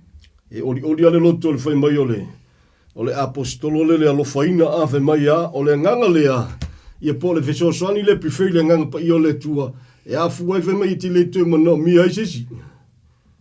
Yes, of course. Pe anga lua nao le nganga o le tua, o le tino no manui le tua i lona fina ngalo, not only to you or through you, mo sesi tangata i po tutonu fo se mafutanga, se ainga, se kalesia. Praise the Lord. Ona e le tue mana mia lea, o sesi feso soani, o lea uanga lua le nganga o le tua, manitua mai Samoa le se senga o mea. But at the same time, o tala tuspa ia, e manga o mia le lima, le vae, le isu, le kalinga, le maka. Ha? E mana mia, e le tasi, le tino leo geriso. Wa e enta le mengo le tino geriso, pea ua e mua i salamo, ma whātua ia Yesu geriso. E mawhainga e mempa i so se loku. Ia ole whamaumaunganga e kalesia. E mawhainga e mempa e gile mempa e leo aveo e ma moea Yesu. O soo, ia penta wino o le mamoe, ia e onkulanga maululunga ia kusema kuspa ia, o ka kopi o mempas biu, ia mamo ofisa ma me vape ngape, ua feke ai nisi ngaka. Ia e sa foit kalan kuspa ia. Praise the Lord. Fainu umalava maso. E leo fai mai Yesu o e faingu ma e fai kwa keringi mempa o koe kalesia. O le whano noanga le na. Hallelujah. Amen. O le tele o tangata o whaongaina e fua ona ua vema members o lotu. And yet, most of them e leo ngi so o Yesu. Whainga kasi mea nga, te koe laku. O le whano noanga le na. Ang whaina veo ma member, whainga ma o lunga so tūlanga. Ngā vele mo e ma tangata e whapea. Ai o lona whaano noanga, at the same time, e leo oe o se so. Ia, o tala tuspa ia leo se upatiti. A e lea. Saule lisi o le mema kau kia sole. A le ino le tamati na, le tō lua le whanau. Uso tō whawhine, wow. E le mawhai on a vea oe ma soo. Aisea, o le soo. O le tangata uola, ua sauni, ua tapena. Ua fili lo na loto e ola, mo le tua. O le a wa wina fo yo ia le tua, tu sai maala o le tua. Ua wa o maiela na upu. Praise the Lord. Amen. Disciple le tangata ua whamaulalo lo na loto matalia le li al tangata ua. He is willing or she is willing. E a wa wina tu sai ma le upu le tua. Amen. Mwhaina ngā veo ma memba, mwhainga ia o ngā mai mawhea. Even wo o lava ngā ka ua le whaiwhi au mai. Ia ai, o tala na tuspaia. Ai o la ngā sua mea le tua. Ia sua ele upu. Amen. A le tio fui mai tala tuspaia. E ide ele na whai mai au na whaalongo. Sau au le mangu. Ia po prefer ia sakangi mai sau al kamanga. Oko e se le upu ma whaalongo inga. Ia awangi e malam lama wa. Lo malam lama i le e tusai ma le upu le tua. O le avele ma fisosoani tāua mo oe. E te o la i tusa malupu. Ai a tātou le malama ni, pe awa o se seina lo ma faufau, ma a vea ma me ua wha se seina i lo loto, e te wha tau nua i le awa unanga ma le awa unanga, o se me whangi tāteli. Ia whafteile tuela na upu, once again Samoa. Praise the Lord. O lo mōlo tātou awa no tātou te tapua i sa loto ai. O le nasa o lo tonga. E le fuase i longa i oel kou whaiwhiau pe i oel kou au loku pōle. Ia pōle pōra kou e kalesia pōle komiki. No. O le sao tonga na tafe mai lunga o le sa taulo ke riso. Lea o le alu afe tau sanga. E lea ia masesi pule lunga kōle pule nga. Amen. Praise the Lord. Praise God. Sa mo le tunu pele lea ia masesi pule lunga tōle pule na. Te whafonga matatoa. Na ona vai mai e le apostolo. Include ai foi matangata o le tua. Praise the Lord. Aona poto le tino kerbiso fe mai e mua apostolo so e ma perfecta so e ma wa so e ma la fai va venga ma sa wa ia. Aona mega so e sele mua e sele siri. Hallelujah. Ai oko me kus ba ia le siri fe mai va ai la wali nga pise yo kingo voi e pi siri nga fakau va. Ia fa siri ona fa tau e o to. Kupu whale kongu i kako whainga, kere siangam kako whainga loku ia whai, Kere meo le tātou leo sikai kuspa ia, e leo i tātou o ni aposkolo, ia o pewa special mai kamai lunga, Tā lofa ia te oe Samoa. Ta lofa ia ta tau fia apostolo. Sorry, I'm not afraid to say that. Ta lofa ia Yesu te leu sita ila na upu. Hallelujah. Praise the Lord. Ta lofa ia Yesu. O te leu ita ia te oele te fia apostolo. I love you. Na maliu Yesu mo oe. Na e tiro ino ua lofa ia Yesu o no lo lea mana ia o lana upu. Ile fesosoani o lo na nganga pa ia. Ele fuar ko fia pe ua fia. Ia anyway ele o se fia se milionga ko we kalesia. Nga family si fai au mai. Ia ole kalesia nge ole a ola. E fai kau fia milionga. Milionga ka ngaka e lable ingai. Ia ele afa se milionga Samoa. Ia tonu le mata alo sia wa. Ia por fa maulunga fa le lunga fa vale valea. Pride of life. Praise the Lord Samoa. Ele fuar ko gelo ko we kalesia. Ele fuava pe o leva nga e fai fiau. No. E koe kaka ia tātou i le upu a le atua. Ai alofa i le rii. Ai alofa ia Yesu na maliu. Samoa, usta i le upu. Amana ia le upu. E mai maua tātou fai ngā mea ia fai nei. O le ai ala makangi. Tā lofa. Via le rii. Ia awa teita a. Folo maalie. O le alofa o le atua e manguia i oi. Praise the Lord, praise the Lord. Leo se tala ingo se lotu, pe am tatala atu, ia ma, tatala pele ava noi so se taimi, mai le kenesi o le whalinga, o ka mafia fia kuspa ia sori. Hali mai dia. Praise God. Ama ulalo lota loto i le ri sori. Ia no ta, ina ua lofangia fo i le olanga ia o le upumoni e li whapeonga ka.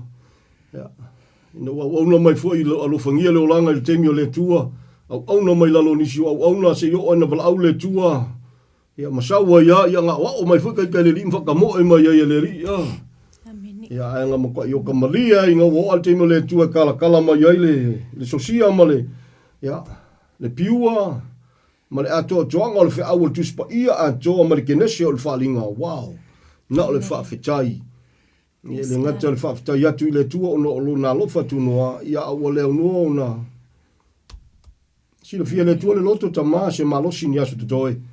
Ia, e tau alanga i le fe au. O le lofa tu no. Mwhainga ingo ai, mwhainga ingo i koe ka le sia. Ai antu lea mana ia. Ia, ta lofa o le whainga ta. So soani atu pia whainga i kau ngingefu la kiki lau jeno. O le mengo le lofa tu no, o le maliwa Yesu Keriso.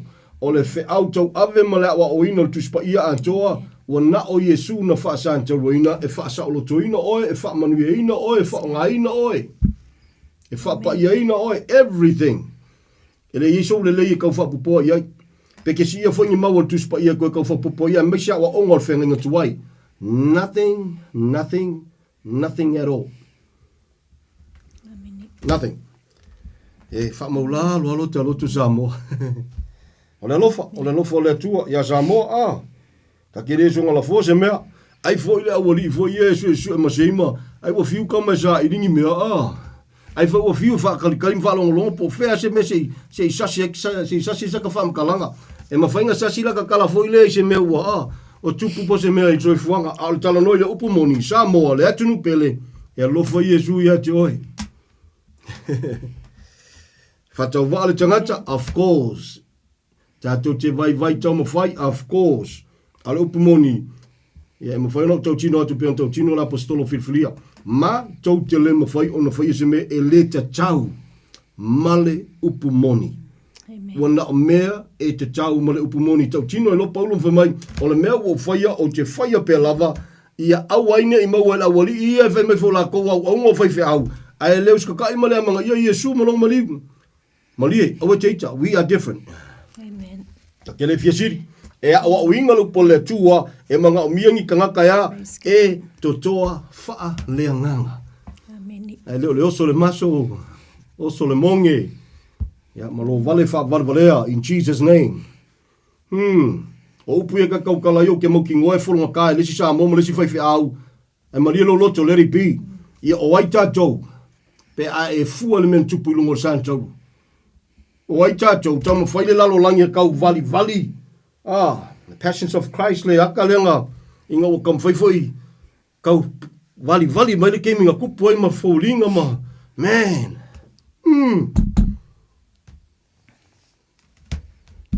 O le fatu wa toa le na Samoa. E lai ne whaafonga ngi Paul Kalame. Li ia inga ma kwa ngifo kulimangu al kele o whaifi au leus kakai. Kele o loku leus kakai. Why e piua le upolo tawalanga ina. Why, praise the Lord, mawalunga sili ese atoa le maliu o Yesu Keriso. Amen. Yeah, one of the reason na ringa le fia alisia. Le si whaifi au ma le whaifi au ia ma kwa. Praise They can't face it. Ja, elo for Yesu ia, Jesus. Amen. Elo for Yesu, fa fe inga ka koilo, na maliu ona olona alofa. Ang leile tua ia tole ne fiafi. El temi foi na wil fa so ma tala na nei va ngala tu pa isin tal la titi le ne fiafi. Fala we tele tal do. Praise the Lord. Wa wang ya me umba. Me se fole nei so fu nga tatu te yai. Pe fu na se fam talanga fo i me o mo fai poi ponga ma tulanga fa pe. Ja, e ka kia lofa fo ia inga ngiso so au ngolo. Ja, ma lo al kam fai. Ja, ka kia lofa fo yo le o sa we le skaimi. Inga ngisi fo uso po ngiso alo ma fanga fo yo lo yungo por Kalame. Ila to fo pecha. No. Via leli. Praise the Lord. Antala no le mengo le fai poi ponga. Antala no tu spa ia. Fa matala l'apostolo pe se u fa tu se tu sa yai. Ai le tu sa lava. Wana o sia te fa mala mai tu si Roma. Praise the Lord. Le mawalunga fo yo le tu langa a. Praise the Lord. Ai le tu salava. Mawalunga tele manuia le ya Yesu Keriso le sa lo tonga le ya Yesu. Praise the Lord, praise the Lord. Al tau o le mengol fai pe punga Samoa. O lo tau to ai tua le ata ia o le vao Yesu mga nei kalesia. O le mea ua mautinoa. We are free indeed. Si whaafonga whaamole. Si whaafonga matutoa whaamole ngi ke fua e whikale ave whiau. Ka ke leso kaukala i se mea. Praise the Lord. Po ai lava. Whoever. Hallelujah. O le finangalo le tua a e whai peipoloa. Ia o le finangalo le tua kaunga. Lua mafuka ia se o le oki. A ua sila fia fo i le tua. Le tangata, maona winga, maona mana tunatunga, malona loto. Praise the Lord. Wa te tanga mea uma. Ai le mawhanawhana mea uma. O le tala lea tuspaia. Wa te tanga mea uma, ai le au ngā mea uma. Wa te tanga mea uma, a wau o te leto i lalo i se mea e tasi. Amen. E tatu malamlama lele upo le tue o lava i le wale ungari i mai. My dear, Amen. praise the Lord. E me lo wha mataltala le tuspa i e luna i se senga. O le winga le wha matalanga. O lo ta, wha malo i ainga wha malo i e lo wha taunuina. Spend kai fia afe. Wha malo le nau fo i e wha ea ea ma. O se aso fia tu wha te sia. Ai o le winga o le mele tau tala noan tuai. E o ki a koa ngau a koa le fia afe. Pe a fai e le i wha o leina o langa o le unga lii. Ta lofa le tau tinga, ta lofa i ainga ngalua. Au e teita. Nga le ma fai le whapa i anga, le fai whiau le whapa i ale unga lii. O ngā ave o lai le unga lii le langi pe alusi ki anga. No, e le ma fai. E se alo ai tūr ka ngaka, le si tangata. E se lo wha mawalalo lo loto ya Yesu malona maliu. Po le tua, ma e whatua tua ya Yesu malona maliu. E se mea ngā. E ma whai alanga mka wha a maongi alo alo whai lo kōlu. Wale we ai tuai. Ai ke ruo o ma se ori. Pe a whai e leo ya Yesu ruo langa. O e mua mai le se senga Samoa. O ngā oki a koa leo lo wha maongi. E wha maongi ai a kasi alo kōlua. Ai o mangi ke ruo o ma se ori. Ai se a ono le lua lea mana i o Yesu. Se ta awhi mai si mea le nā wha mole. E le kukusa. E le whaola inga oi lau ai tūnga ngā whai rumo le whai whiau ma lumoa. O e sa awai ma mori ma wina le wha moe moe. So i sesi whamtalanga, o le whatu a joa la o le mele nā. Ia, o le futu whatasi o tangata ua ia Yesu o langa. Beautiful. Amen. But even them, te whafonga, I would love to, e whingi se, and think otherwise i le tūlanga ali, my dear. Praise the Lord, praise the Lord.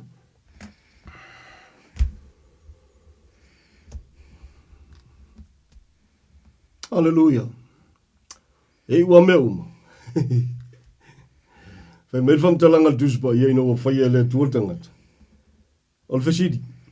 Ele sila fia la le tua fa ngo nge ile wo lo kokas. Nga le nga fa kwa va ya kua.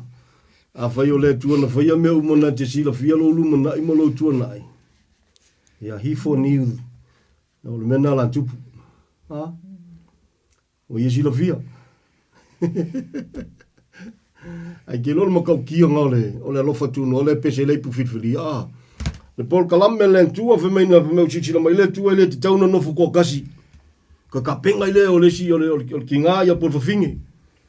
O me fe ngā o nge inga fai, umea le tua, si fa funga Samoa, ia ue ke maa, ua fui ke ika mai, e uangi nge le pol kalame le tua, ngā o akali ia, ele ingi ia fafingi o le langi.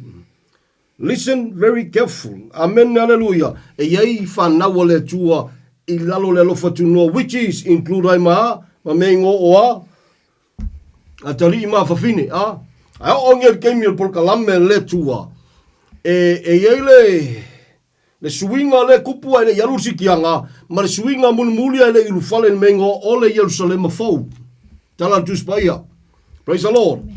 Hallelujah. E tabena I le tua e whaia ia fau, mea umalona winga so le sekia mai la machanga foi mai la vai la machanga ia na le tu pao tani ia we ke mau ke le fie foi ku pao ki ngani va peso le fela la mako o ia ke pole talia Yesu I lo wolanga fatu tua ia Yesu Kristo ina wai mo sala mo mai fatu tua leli ia o te pole a o kwa nga ke mi ko e fa liu kama uma ka ko pule ale tua o le mesinin tawa o lo awai Ide ai pa ia o le tua o lo au ai e te au na maifo I lumo le tua mai whawhetaia le tua ilo na lo fatu noa I yaso uma e whaavavau Nei lo le whaavavau mai le singo fuanga ea e lili vau nifo susungu le le paafi e oi e le whaamatalatalaina e whaavavau as well Samoa le tunu pele Alo foi Yesu ia joy. E tapo inga fe mai e. Ko foi a inga lunga le langi. Awa onga fa pau nga awa onga. Ele ja onga fa penal tus paia. Ia se vana nga e la to te mulmuri tus paia la to lo vai kalesia. Upu le tua. Ele se me va pena. Na la tu lo fa finga nga kula wali inga so se masei a Yesu. Fe mai a. So le ia la so kala. E ele fa finga le nga. Nga lo fa ma onga jonko lua o mangi o mali jonko lua le se le fa ngaus ko magikia. Ia so ko malesi, so ko malesi mai fiku erve le auso. Mai uma ala so fu hat fingi. Mai ala mela foi le. Oi la le wali la ngo fo pe ko. Ia fa ko po Yesu so ko ke le si la via. E ko fingi me fa pe ngai lunga. Ya via le. Ale ave o toma angelu pula wa le tua Samoa le atunu bele. Se tua ina lofa o le mea sirin taua o lo awai I le mea o iele mamalu o le tua. O lo awai e ui atu ia Yesu, na o Yesu o le tali, na o Yesu a peona ia saunoma fetalai o ia o le ala, upumoni ma le ola. E ke le ui aku sapaki e ke le ui aku se sia mea. Kausinga o skula fongo e ke le ui aku lo fia isala elu fua. No. O le fua va ia ngai ke le walu I luma o ngai ke anu ngai kua. Ala ke paki mai whasanga I luma. Now, Yesu wale tali Samoa. Praise the Lord, praise the Lord, praise the Lord. Awa onga uma ole fea ngainga tuai. They are all vemea o mo wata vaaya mena mo shadows ha. Ala utau umele me moni. Onga fea ngangu uai. Lela alua fe tausanga. Ta pena ilunga sanjau.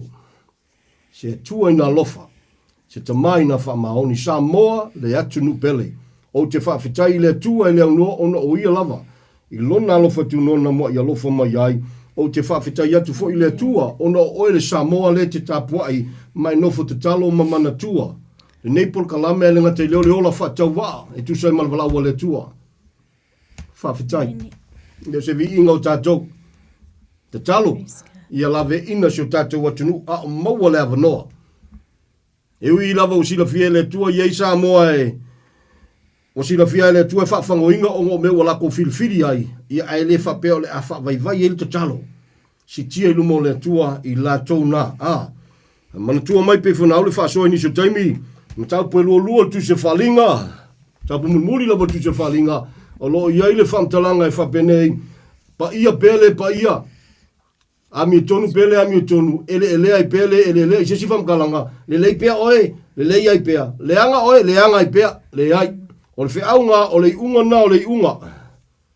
O le unga, le na, o le unga. Ai le o le whiau le na, le teimi le nei. A whainganga e la unga ia ngafi po le ngifo ia so sapo sesi aso.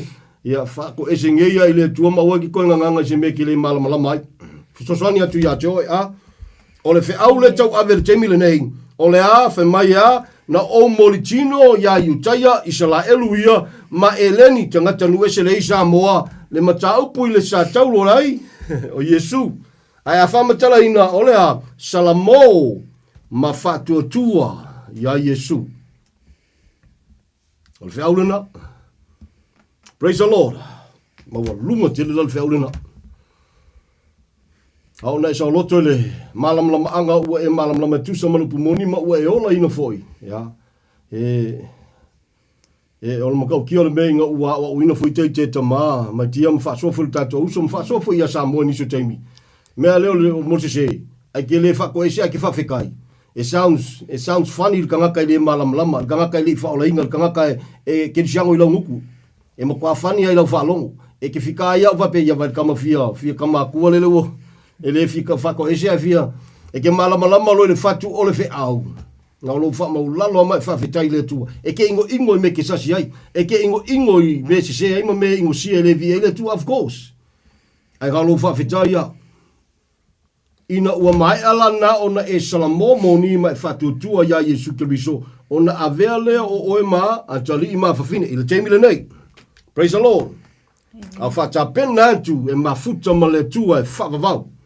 Ma ia o nga whaali mai le mamalu leo le tua po Yesu Kiriso o nga whakwa apia i le makako. O le keimingi a whainga sau Yesu e le iloa. Whai mai whapenga fui la kako. E o le papole. E le angkir sila le tua ka ngaka malanga o lo whai.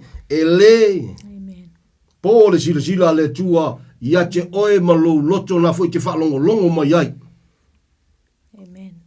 Amen. Praise the Lord.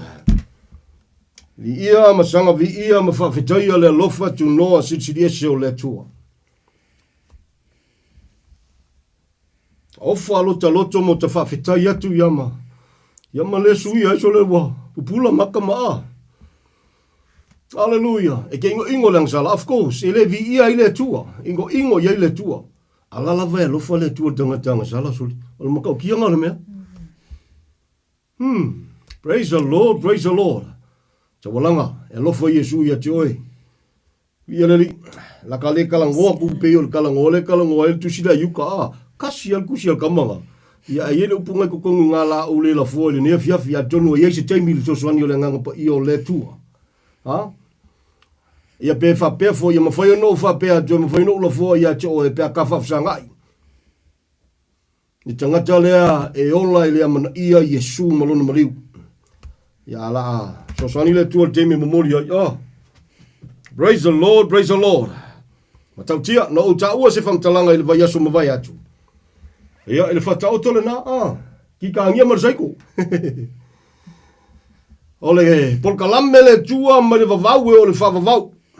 Le au te lenga, o le au te lenga le na, whafonga whamarmole, Ai, o lo iai le whiau wha lilo ngai, lilo mai ngā langa e ka o le mystery, o le mea lilo, le kalesia. Praise the Lord, praise the Lord. O le mea maria, ngā kangi ama kwai mā kukualo i maka o lesi ko inga nganga. Tala tusbaia, ko inga lus fufale, kongo kusbaia kuse falinga. Me o kangi ma kukua ma susua, o le tangata o le tua, sa ili, fia manao. Praise the Lord. Ina ua whalia ngā le kusi ka ai e mga obia po ai ka kalainga. Ia, e matau tia la le lofo le tua. A le winga le whamtalanga. Pe mai le kala lisi ko inga ngā le awali e luas food farm mai tole. Wai ni, ko fesidi fo, fesidi. E fesidi a le o malam lamas ko inga le o yongi. Praise the Lord. Por kalame le tua langa o melo loko me ia whaari. Praise the Lord. E whai ako e merkanga kau le tua soli. Ia e whisiri ngai ki sila fia. E whai mailo malko inga ia ua lai ke papori. Aue ki kangi. Ua manu malo. Le leona le tu aingo yuta. O le ao tavita. Wow. O Yesu Keriso lona suafa. O ia nana te talaina ia. Wha mau whailonga na Aka kalaifo. Makau ki ia. Samoa le tunu bele. Whai no whalongo whamatala nisi ia. Ino te tala whamau whailonga na Praise the Lord. Whai sionga honga Saule solfanua mo mua wai. Wha solfanua nga saue ngā. Kama mo mua. Solfanua singa singa. Sa wal ka kala ki e mai ai mal purfanga e le se fanga. Ai malo. Le ka va ai o le antichrist. Ani te keriso Praise the Lord. Matau ti ia. Already, from talanga tu spaia family pu filfilia o lo ngalue fa lilo ngaluenga sakangi po ngaluenga la mioleanga na ona lilo se ia vesea leo lo fa la vela vesa mole tunu pele le ia ko se midiongo ka ko ka kele vai e ka walanga fe awole lo fa tunu awe te fa tala le awe te fa tamala tu lo awe te ita awe te fie fa manatu awe te fie poto awe te fa mawalunga. You will gain nothing out of all those things le fa so kwai. Taualo fa maulalo masulu ile sa taulo Yesu Keriso. The only answer. Amen. Wa nao Yesu Keriso na fa sa taulo ina le tali. Amen. Sa mola tunu pele e lofa Yesu ia te oe sa wa te ita. Hallelujah. Fil te ita. Na lo lofa tua ia te oe e le ngu ai le polkalambe le ngu ai. Fea ngai te tonu ngaluenga lo tangaluei o te talitonu ke le Samoa lo sila fielo taola fatau vai te tonu ngaluenga lo ngaluei. Ia te lopo wa over 20 years. Ia na le whamau lalo ale loto. Amen. Ke le kangaka lako ke le sila fia li mai tia. Kai lo angi o fia kausanga. Masol papel ke le loinga li o se wa ngari ali ki o foka vai o winga mau me fai esa. Na ia Samoa la fa fonga lo tala le fai. E ke le kampangi o le ka ke ngalu e le usa kampangi o kama al kampangi au le lofo le tu lo kai la pisi ai ma ka se le ainga ia ma mori mau ai Samoa mori mau i wan ko ko ke le o le tangata fo tu no na tambangi ke le ko ngue se lo ia kala Yesu ngamali i le mai moso ka me kala i se lo e kala i lo le kala sia ia e se foi la sia me kala. Praise the Lord. There is a different Jesus, a different gospel, and a different spirit. Au Yesu le tali. Amen. Fi ia leri Samoa le tunu bele. Praise the Lord. Tango fia le pulena. Mai ale pole al matai. Mai master. Nga e fia sa wo mai aso la ko vele se ki ka gia nga we ko mix mai mal sai to mai le pol makai ya joli. E ku pul fale ko mu pe alwe. E ke la ku se ko mangisio o sai ko. E potole tua on menete fa fonga Samoa o le fina ngalo lo fole tua ele o lo palaina fa tasi le tua ona tangata ia maele amna ia lo na lo pele no e la vea ina le tua na na fa kaka mo le lo fatu no le tua kala fosko inga yo apelamo e fia sa wale lima se fulu sa wanga ka se fulu mai le tua awa ke ka mai ko fa konga kwa ai se ko se fulu e ke la ve inga le ala si la fia le ko ingo apelamo o lai o pikola o le vai aila le hangi lang kama ngalu lang kama loka o kanga kai le mangaku se fale kongo mangaku le lofa Amen. Hallelujah fe mele kalia wa unga nga ko angelu ai o ke la ve inga even se fulu kanga ai sia le winga fantalanga ele o lo pagala inga fa kasi le tua even pe ko kasi sa mo maka le tua e spea lava se yo ale taimi ya e kolosia lo le tua lo na lo fatu noa alo lo le o tangata sale mana ia ma fia fai manatu le lo fatu noa ma le usta ia alo ange Amen. alo ange o me ia ka o sa mo ke fa kupu ma ke fa kamari ile ngi ke o le fia ma ka gia pe o ma ko sa o le tua. Praise the Lord, praise the Lord. Praise God. Te tala wha mai whailonga lona 5. Ma kau kia Samoa. Wa nganga o elo i lalo ifo le whata whaitaulanga. Me osi ai kaulanga e mai o leo o kangaka au aunga le tua mai le li ie o a fea e whao o ilo to sai la wali ianga lako wha sala inga ma koma wha ia mai le whea aua le tua ia ongzai le ka ungu mai lisia uso ongzai e nga o le winga o le jala o le ele ki nga o kangaka nga a afia ia o le lofo le tua le chola e mai le upo al tuspa ia a ngaleanga mai angalelei a fetu mai fa manuia o le menga lenga special kelen melo le amazing grace o le tu e mo kwa esia e anki fa longo ko keli ya melo le sasa ku ya a fa sa to ino ia fe mai ya lo to mai a wete ia tu wa tu la to le anga ko kia sol woo. Praise the Lord. Pula man tole pu filfilia ve mai e o lo wola o tele manu ia la fa fenga mangu le olo kangaka. E fa fe fele tu so ifua. Samoa le tunu pele. Ele ngalo Samoa te talo. Uso awana.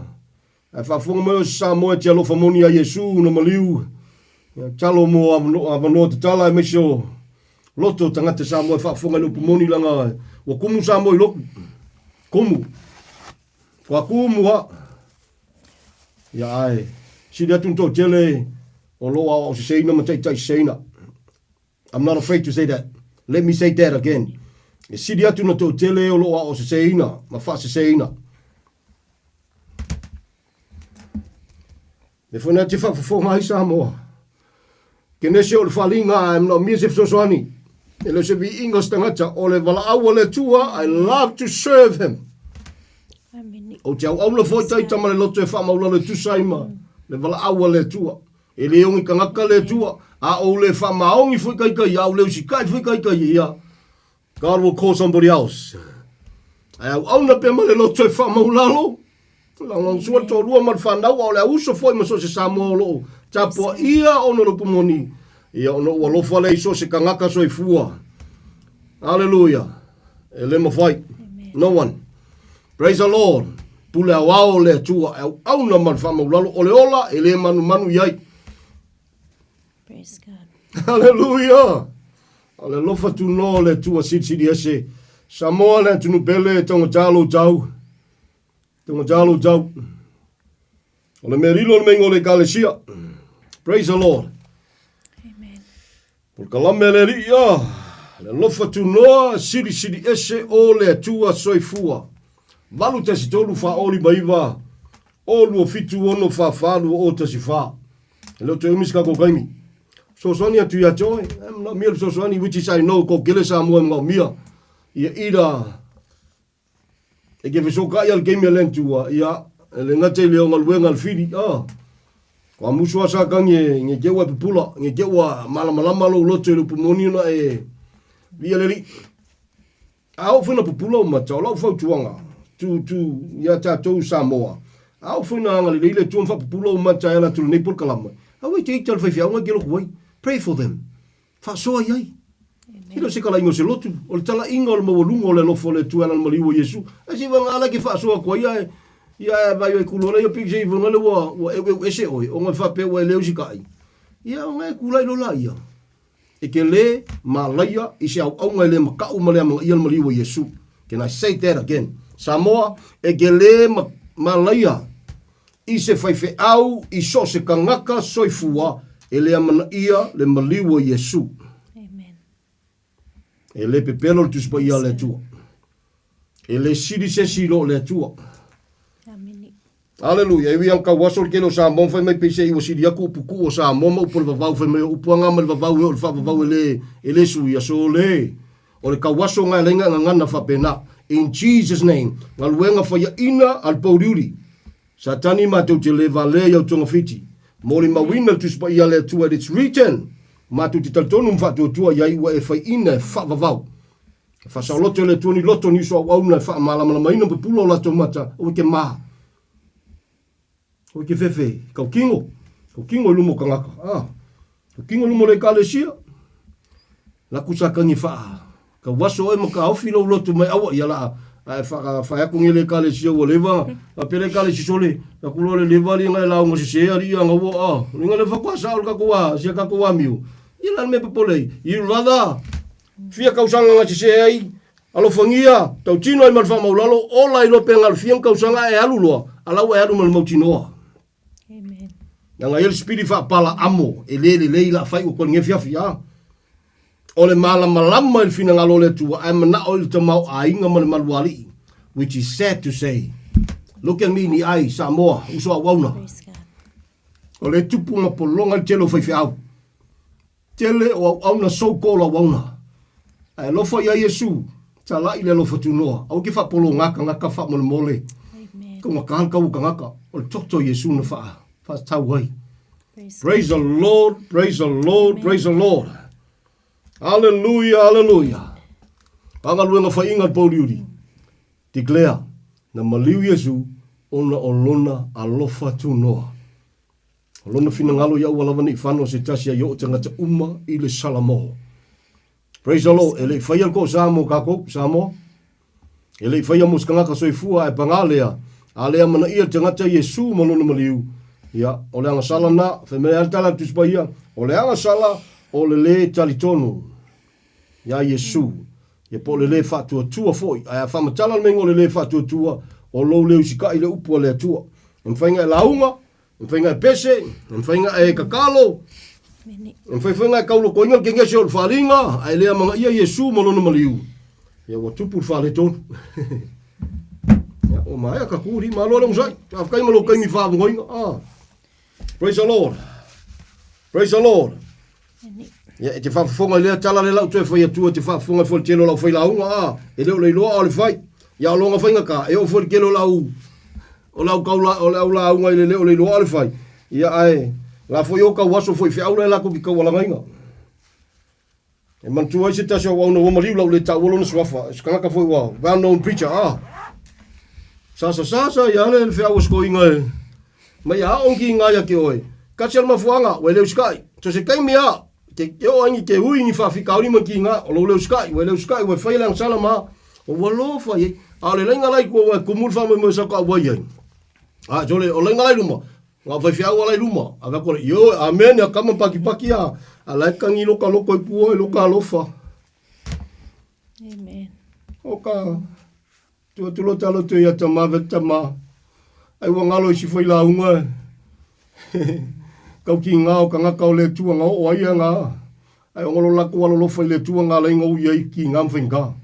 Ai wangalo e fai whia uma e fai la unga ia skamo yopu a. Ai wangalo sko ingo Paulo whema ia kokoe a woki whea kokoe a woki whea o le mau ia Yesu.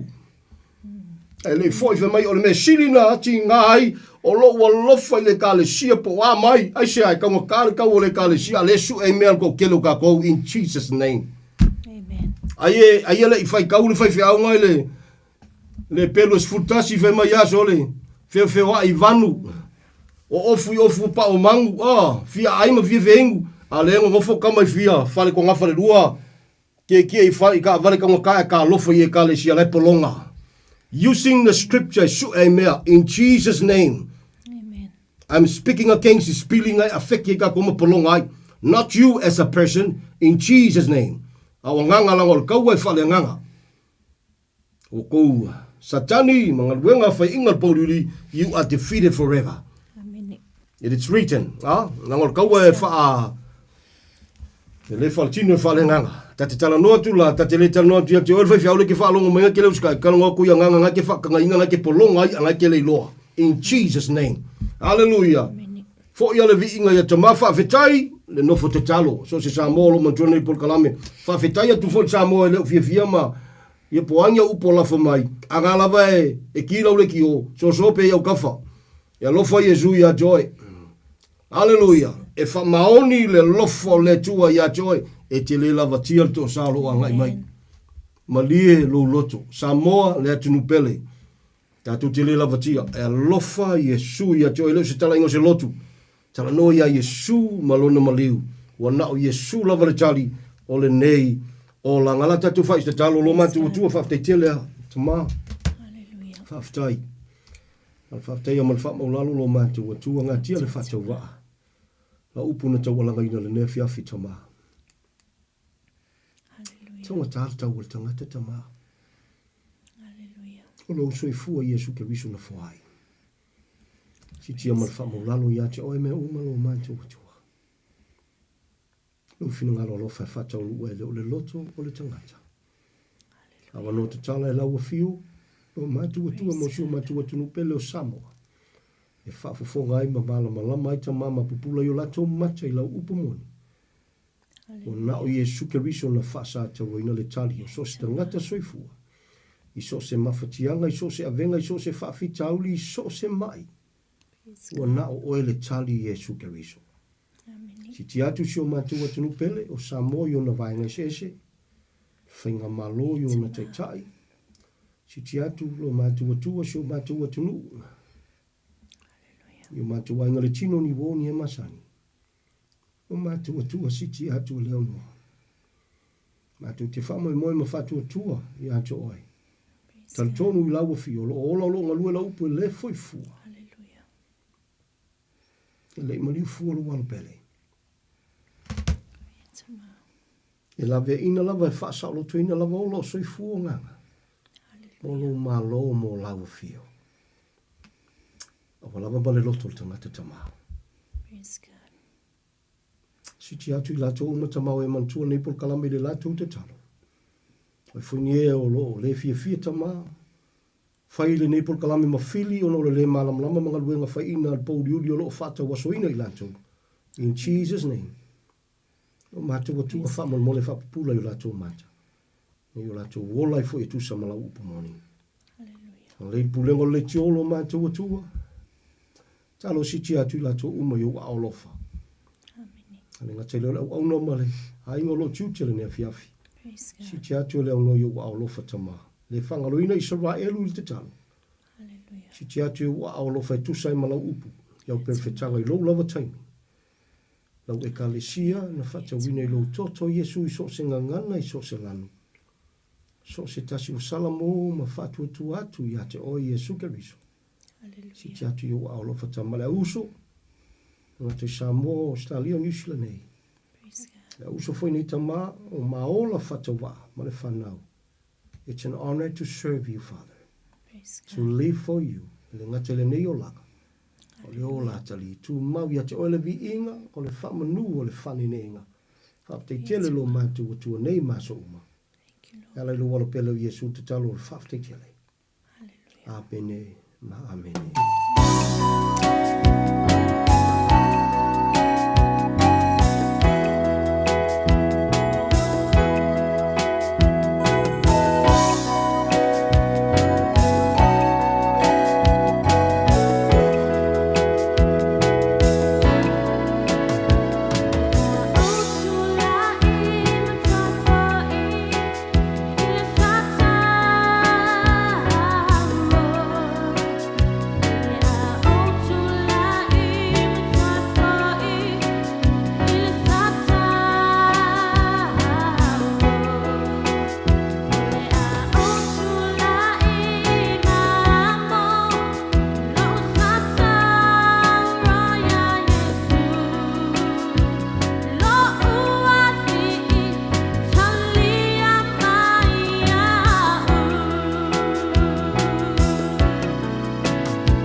Se po malia voice of Christ, the boys are tau, mamaya tuai tato proklame malmanole moni.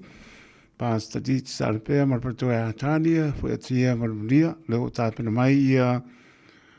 Sunga pastor so alo tangaloa, pepo ia pastor moi mausu pira usu, ia sunga po ia pastor e te wati tau sanga mortato, toi proklame nei po tau longolong atu. Ta mora tunu peles mai ala pa ponga Samoa.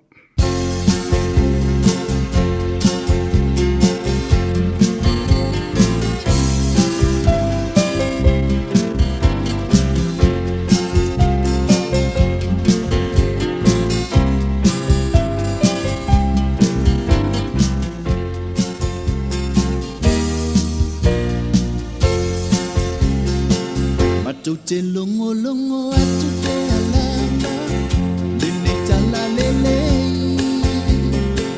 le tala winga ile paola a winga mai le tua longo longo atu ia te oe luna matango pie nene ua o maua wa muni ai lo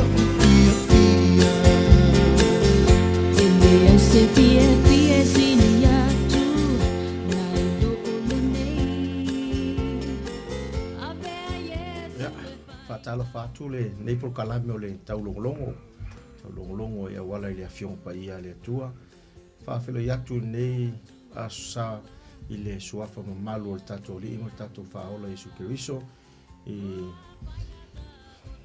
sunga i fa fe ngainga mo lato fatua la te foi leo ia ole so se ke lope nei la langi o mfaio na maua mai nei por kalame o le tau longolongo e upo le tua ia fa felo yatu nei fiafi ia i nga te foi lea ia o Samoa to feno mo mane po kalame ia na tatu ta mama tua mane tatu tina matua le feno mo se vanoa ia e urfala i fale tapua nei asu ia ave ia ne fiafi e fatalo fatua nei po kalame o le tau longo le pomoni ia i malo so tatu atu nu ia mo fai ona fa fonga mai nei fiafi ia nga te foi leo ne sa ia pe na mo ina foi Samoa ia fa pito mo na tina ia fa filo na malava malo so fua malo foi lange ma ia anga leile tua so son mai le tua ne fiafi ia la tatu talo tu na tu so la fenga ia pirausu ia la vale upu tau longo ne fiafi fa taita ma ne fiafi ma to ia il po kalame nei po fa umai mai anga le mai le tua wa tu po lava fa tu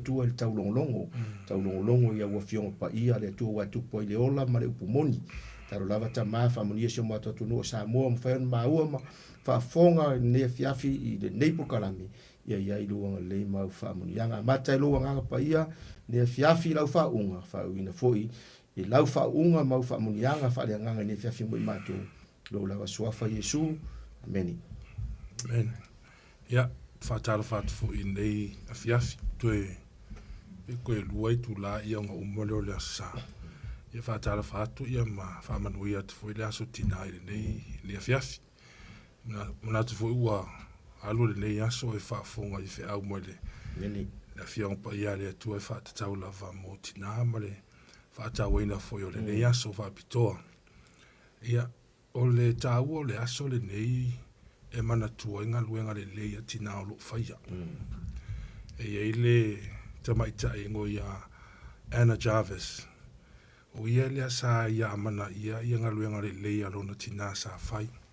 E ngo ia Anne Reeves Jarvis i Amerika. O le tele o nga luenga lona tina e fai o le fesoasoani tangata. A o fai fo ia taua ia ka o Civil War i Amerika. Ia sa manu nu o le au tau. Ia o le tina la leo ia sa tonga fitia ia tangata tau. E le failonga ina ia tangata tau e tonga fiti e tina lea.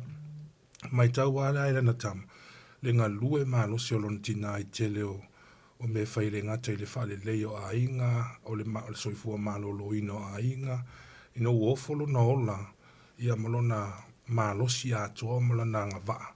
E feso soani e te ngata, ai mai se fo le promotinga po le wha mālo si o le me tau o le loto ngatasi po le unity. Ia na tonu le manatu o le tamaita ilea. O le a kamo ia whaise au wala ina ia whaataua ina ia ngā luenga lon tina. ia peta ia whapupule tala ia ua whailanga petition ia o le tasiva tasifa. Kei minga o Palestine kamalongo ia Woodrow Wilson ia Amerika ia na whapea lona te clea lo pena amata i loa ia le aso tinare ka o Mother's Day whamana tuina le aso lua il vai aso longa lua o me.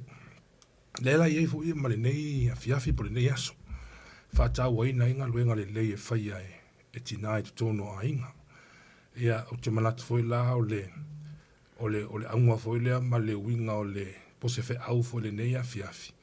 Ia e wha amaro si au foi pe wha fitai e foi tina ia mwha manatu foi tina lo la tu tā ua i tutono a inga. E upo le atinu e whapea e aulinga e laua tamai ta ia po tina. E o te refi o i le pongai po le mafuanga o le upu. Ia o ke rongo le telefo i o i la tō si la fia pe lau fai tō whaolo maramlama i le pongai o le upu. Au ki whaata weina lo na whaongaina o tina e whai mea mai ea. O tina o i la tō e whai mea mawhai. I le tuspa i o ki whia whaongaina le upu na whaongaina po le upu mai le tusi ala le whata oto po le upu le poto. Lo mo le whata oto suma le whaalo na whai mua whai mai ia le whai upu mai e taitasi uma whawhine po poto. Māti nā e lo na whale. A o le whawhine valea na te le peti ai o na lima. Manino le upu fo i po le whai tau le tuspa ia. E whōringa mai e loa le tina i lo na whale ati ai. E lo le lei le tina i mea na te whaia. O te ro whiatala ngō tele la i le si tina o te whiatala noa i le tina poto. Na te ati a elo na whale. Mai tasi leo anga waa o le tina o te iloa. E le ngata o ia o le wheso soani. A le voilo o ia o le tina e ati ai. Peino ta ua i le teimu sola. E iloa le tina i le whale na te ati ai.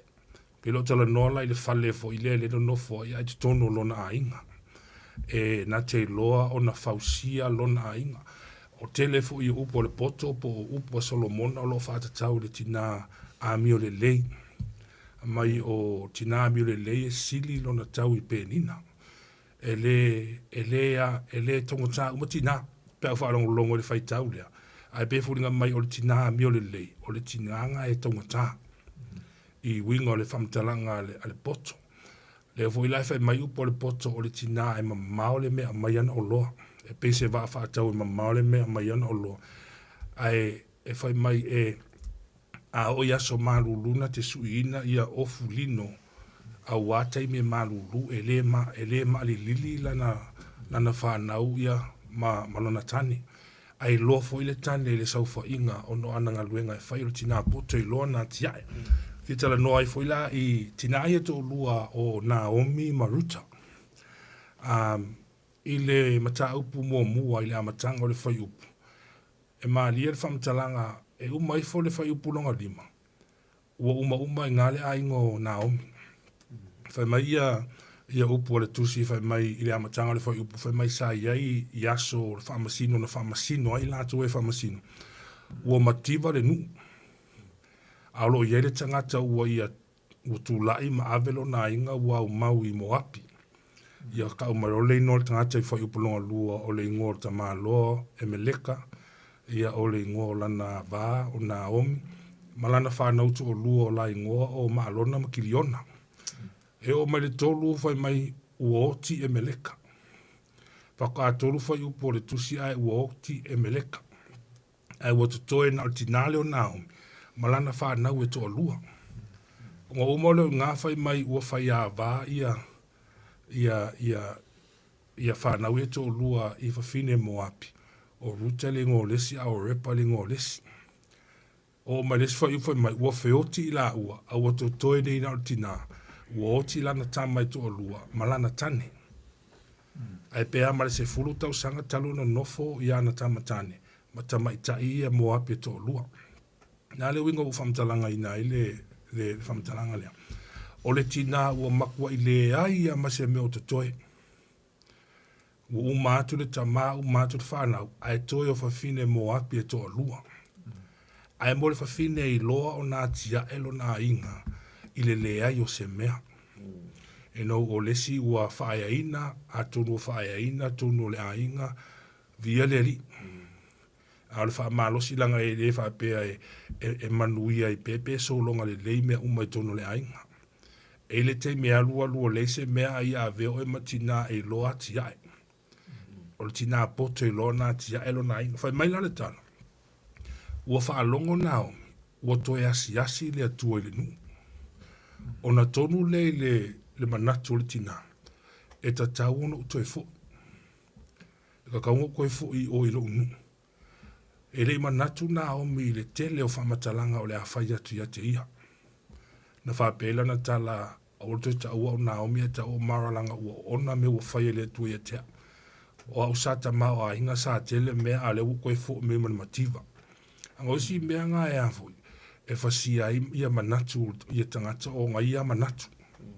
O manatu whapea o tina a mea ua maasi asi. Sa tele mea ua leise mea kwhai loia te oe. O le tina poto. E loa nā ti ai. Po le ale tele o whawhita auli e alu fōringa mai ua lea ima se mea. A poto le tina e loa nā ti ai. E loa koe fo i le basics a koe a mata. Laila ua fo i. Alo iei fo i ma le tina ingo i a ruta. O le tina fo i ua mako i lea ia ma se mea. Sa nofo ma le tama a Naomi. Peita i ua oti fo le tama. Laila ua lei fo i ma se mea o ia te ia. To lua la tina ua le ingi meo ia la ua. A leo le a fōringa mai o le atoe ati ai. Ma lia la le tala o whai atu ia Naomi a ruta. Koe fo i lo a inga. Toe fo i lo nu. Ai whai mai ia ruta. Le ai Naomi. A uangi e whai mai vapenga ia tia. Ua vai ia ruta i manuia o le atua i te tono le a inga. Whai mai ruta le ai uke le tu ua oe. Whai mai e whailo ua tua mo ua tua o le mea te nofa uke ngofo ai. O le mea te oti e o te oti ai. A tonu e ese mea kau kere o vai i te tono le ainga langa fōringa mai umai whai upulonga lima ua le ima se ainga. A langa i loa i rutanga mafua ina nau e o mana homi. Rara si mea mana ia.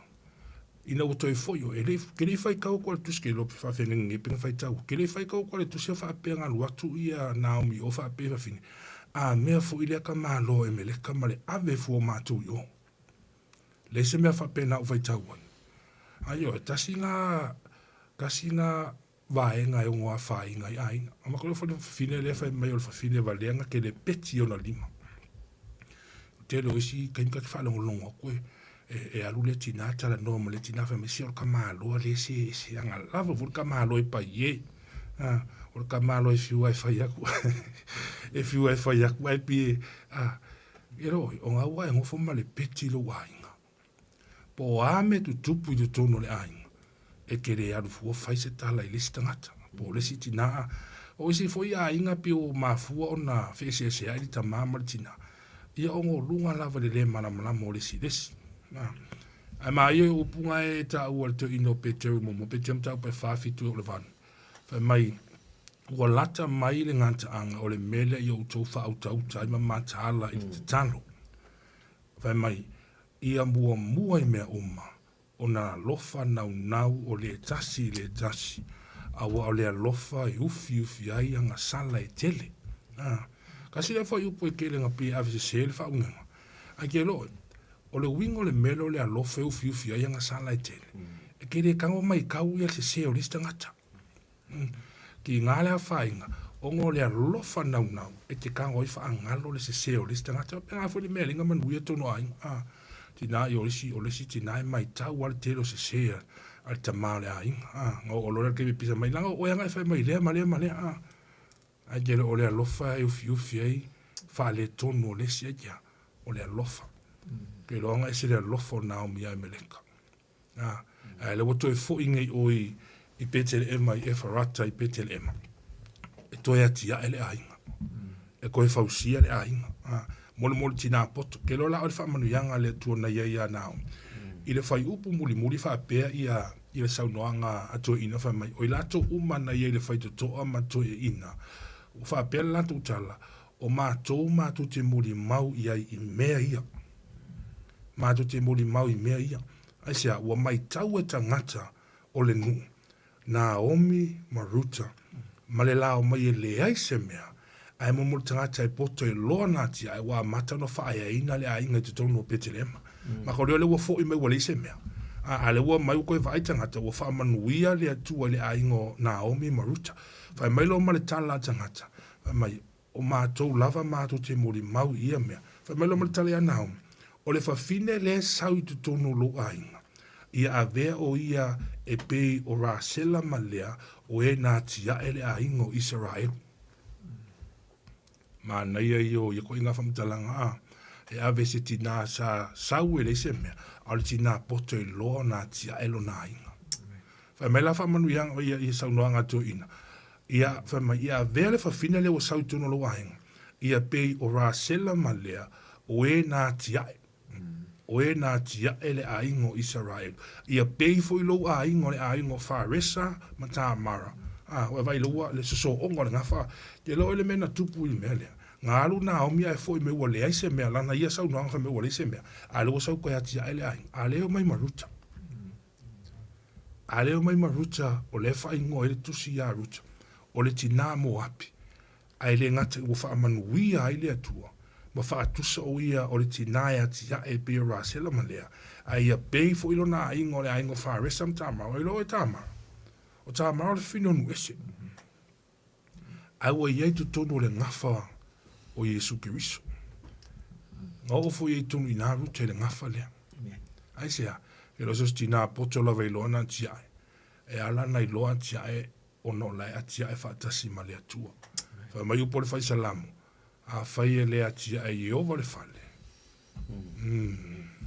e ngā lulu e fua i la tu e atia e mawhainga ko atia e uma ai atia e mai Jehova e kere o ngā lulu e fua ai fai mai atia e Jehova le fale a le atia e Jehova le fale e ngā lulu e fua i la tu o e atia a kula sisinu ai atia e fa atasi mai Jehova e le o ngā lulu e fua le o lo atia a leo ina Jehova le ai e mata ala fua e leo ina a pe ngale ta ua o le tina i lo na tia e ai a tia e fatasi ma le tu o tina poto le na e men ino Samoa tina o Samoa e le e o ia le upu a tamo fai ngā pe upu a po le mani ele mati pia matu te le o ia a le fa manatu o le tau longo le upu a le tua a me e taitasi uma tina po poto ma tia e lona fale. Praise the Lord. O le tatalo fo le ngā e mātou fo i tono ngā luenga lo ngā lue ai ngā luenga le li. Ina ia tumu kongo ngā luenga i tina poto i loa nā tia e loe. Ai loa tia e loa inga. E manuia la wa inga. E manuia le ngā luenga le li. E manuia le ngā luenga ngā te ngā lue ai. E manuia le community ngā te iai. So se mea kia lue e manuia. Ngai loe tangata o yo tangata manu e fia fo tangata e loe o le manuia o le ngaluenga na whaia Naomi na manuia i Maruta e manuia le tangata i lalo lo fale ongo o yo tangata i lo na tiae le fale o le file poto ia ngā se wha manatu le ngau ke longa wa lava ta oso o e le nei aso i le tele o whea una launga ina e wha whenga inga i te tonu o le a whata whaitaulanga ma le a whata whaitaulanga e wha manatu ele tā ua o tō tina. Tā ua fo i o tō i tama ma mātou umalava. Langa le se tina le ainga. Ia e whauringa mai ua le ato tō me o mai tono le ainga. E wha manuia le tua i le nei a fiafi, tina umalava. Ia o le aso foi. O le aso e avu. E le wha pe umai nei le aso tina. O aso uma o aso tina. O aso e amana i inga luenga le lei e whai e tina. I le aso ma le aso. E whamanuia mai le tua le lea fiafi. I le tātou polokalame. Ia whamanuia foi le tua tina uma. Ono sua whaisu. Amene. Ia, le tātou talo. Whaftai te le lava lo mātou e tua le lea fiafi. Whaftai le nei awa noa tā ua. Ua whaua wina ai le nei polokalame. Ia, o le taulongo leo lo fina ngalo. E ala i lau upu, a wā o lau upu, ia o le ola le i e whātua tua, o le solu i o mātou vae, ma le māla malama i o mātou wala. Whaaftai se whe au tā ua, mo i mātou le nei aso, e pe fo yo na iai si o mātou utunu o Samoa, mai se o le lalolangi atoa, i le whaata uaina ma le wha manatuina o le nei aso. E whito i tonu i tina i tonu o mātou ainga.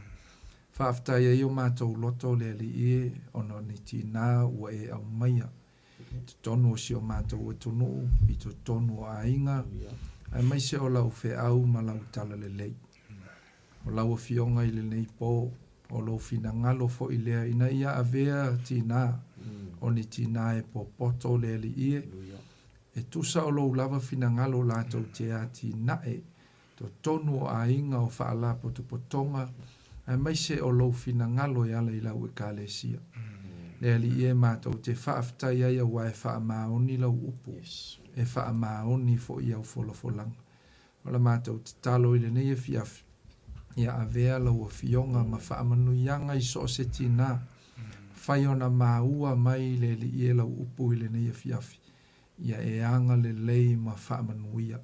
Wha manu ia tina umosi o mātou o tunu mai lava iona tai tai, ai mai se le li ie a so se tina, ia avea i la tau ma wha manu ianga i to tonu o ainga. O ai fo i se tina o mana o mia lau wha malo longa i le nei po, ia pa iatu ia iau a ao Yesu, a wā o oe o le fo mai sili. O ai fo i se tina o ma fatia, se tina o mana o mia lau feso soan, a vea lau upo o se wha manatu ia te i la tau.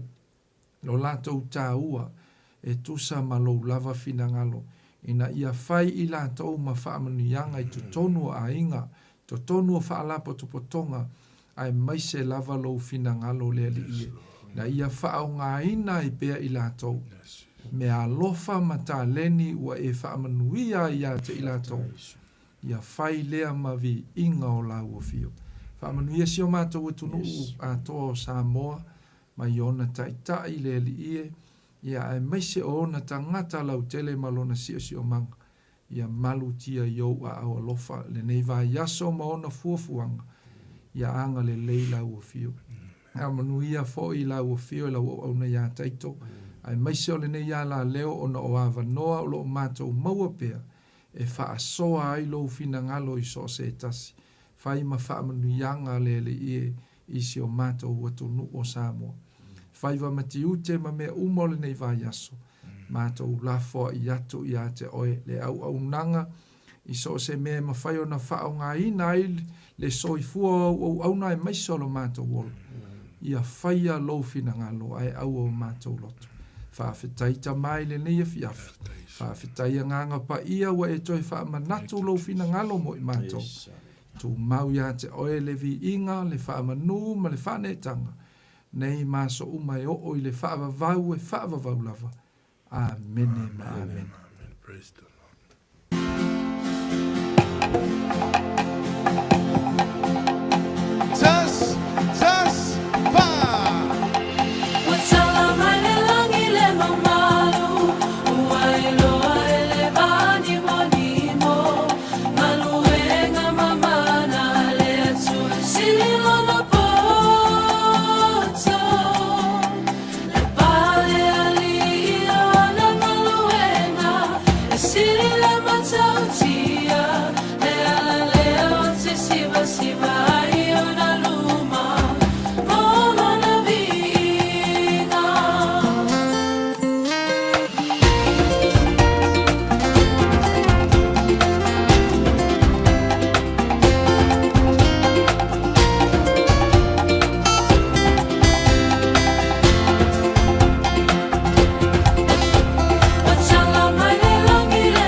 Se po Maria everlasting praise yo e wa tala mai le langi lo mamalu. Pa mai atu ai le tātu toi por klamero nei po tau longolong atu o lo saunia pea sunga le pinga venga pasta so alo tanga loa pe po ya pastors mo moi mausu Peters usu ia pe po le sunga ia e te wati tau sanga mori pa maroma pa tai ia na au ona ia mese la pole upo le ola sulu yo tātou vai mam lama yo tātou ala tātou pia pia talia amuia tātou e whanga ina pia i tātou ia sa umai o e la sa ia maulunga i pia li inga o tātou tua a ver wha malo wha aptai leo whingar venga pola ia walawa ni a nganga mo i malon malo manuia po i atu songa so alo pe po i mo mausu songa te wati fa mnia le i lungo ana tau no le manuia po i malo longa pile mo nei po mo le to so i fo mnia malo le tro na po ya sas fa ponga tato por clame tau longo atu luas po pido minuto ona tala le to la sutasi tau lunga sta tua le ona fa tau va Samoa tu pele le ya spai vai asa ma se mau o po faranga tai pale poto tau tai sela na tu yama ya la lama sta un pa uso po tu se la ngona se ngana tai to o te fato esel mamalo le tsu au pengar vena sofi fa ngano le ona ai po sia peita tol fer fani o lona le filingano mulia mano longo le nei po nga leleli tau siatu lo to so i fu mano longo le po la to le tunu au pengar vena sofi o lava nai pana witi mulia mano longo le nei po mo le so tai au le lofa mananga le lo tatu tua manuia ngan wenga amata o vaiaso manuia lau tapo inga Samoa i tu asensina le atole atunu le pengalo antofi manuia o nga nai whanau e le pangalo ina pōna mantua pe tāro sanga le mano le atunu whata o toria i ngā se o le tino so se mauta ngā se i mauta malawa i aidi whamano longa le li o lo whata o tua e te malo lo ai mana tua pe a inga o pe ngai wha no noanga o nise pele ma tanga o motsel malangan maliu pa maise le nganga o leri a pai lavo toi mau mane po klame tina uma le lang ya toi fa manuia atu e le unga le nei po tau tua le radio Samoa le aso tina fa manuia le tua la o tō ngā nuenga tau te whenga ye tau tua le turu i so seala tono moto malawa e kane sio pio anga malapanga e mai spoi o tiute mwhai mo bala o aileri manuia te lero to wasa tina taitu taloto le au ona soipua ma ia manuia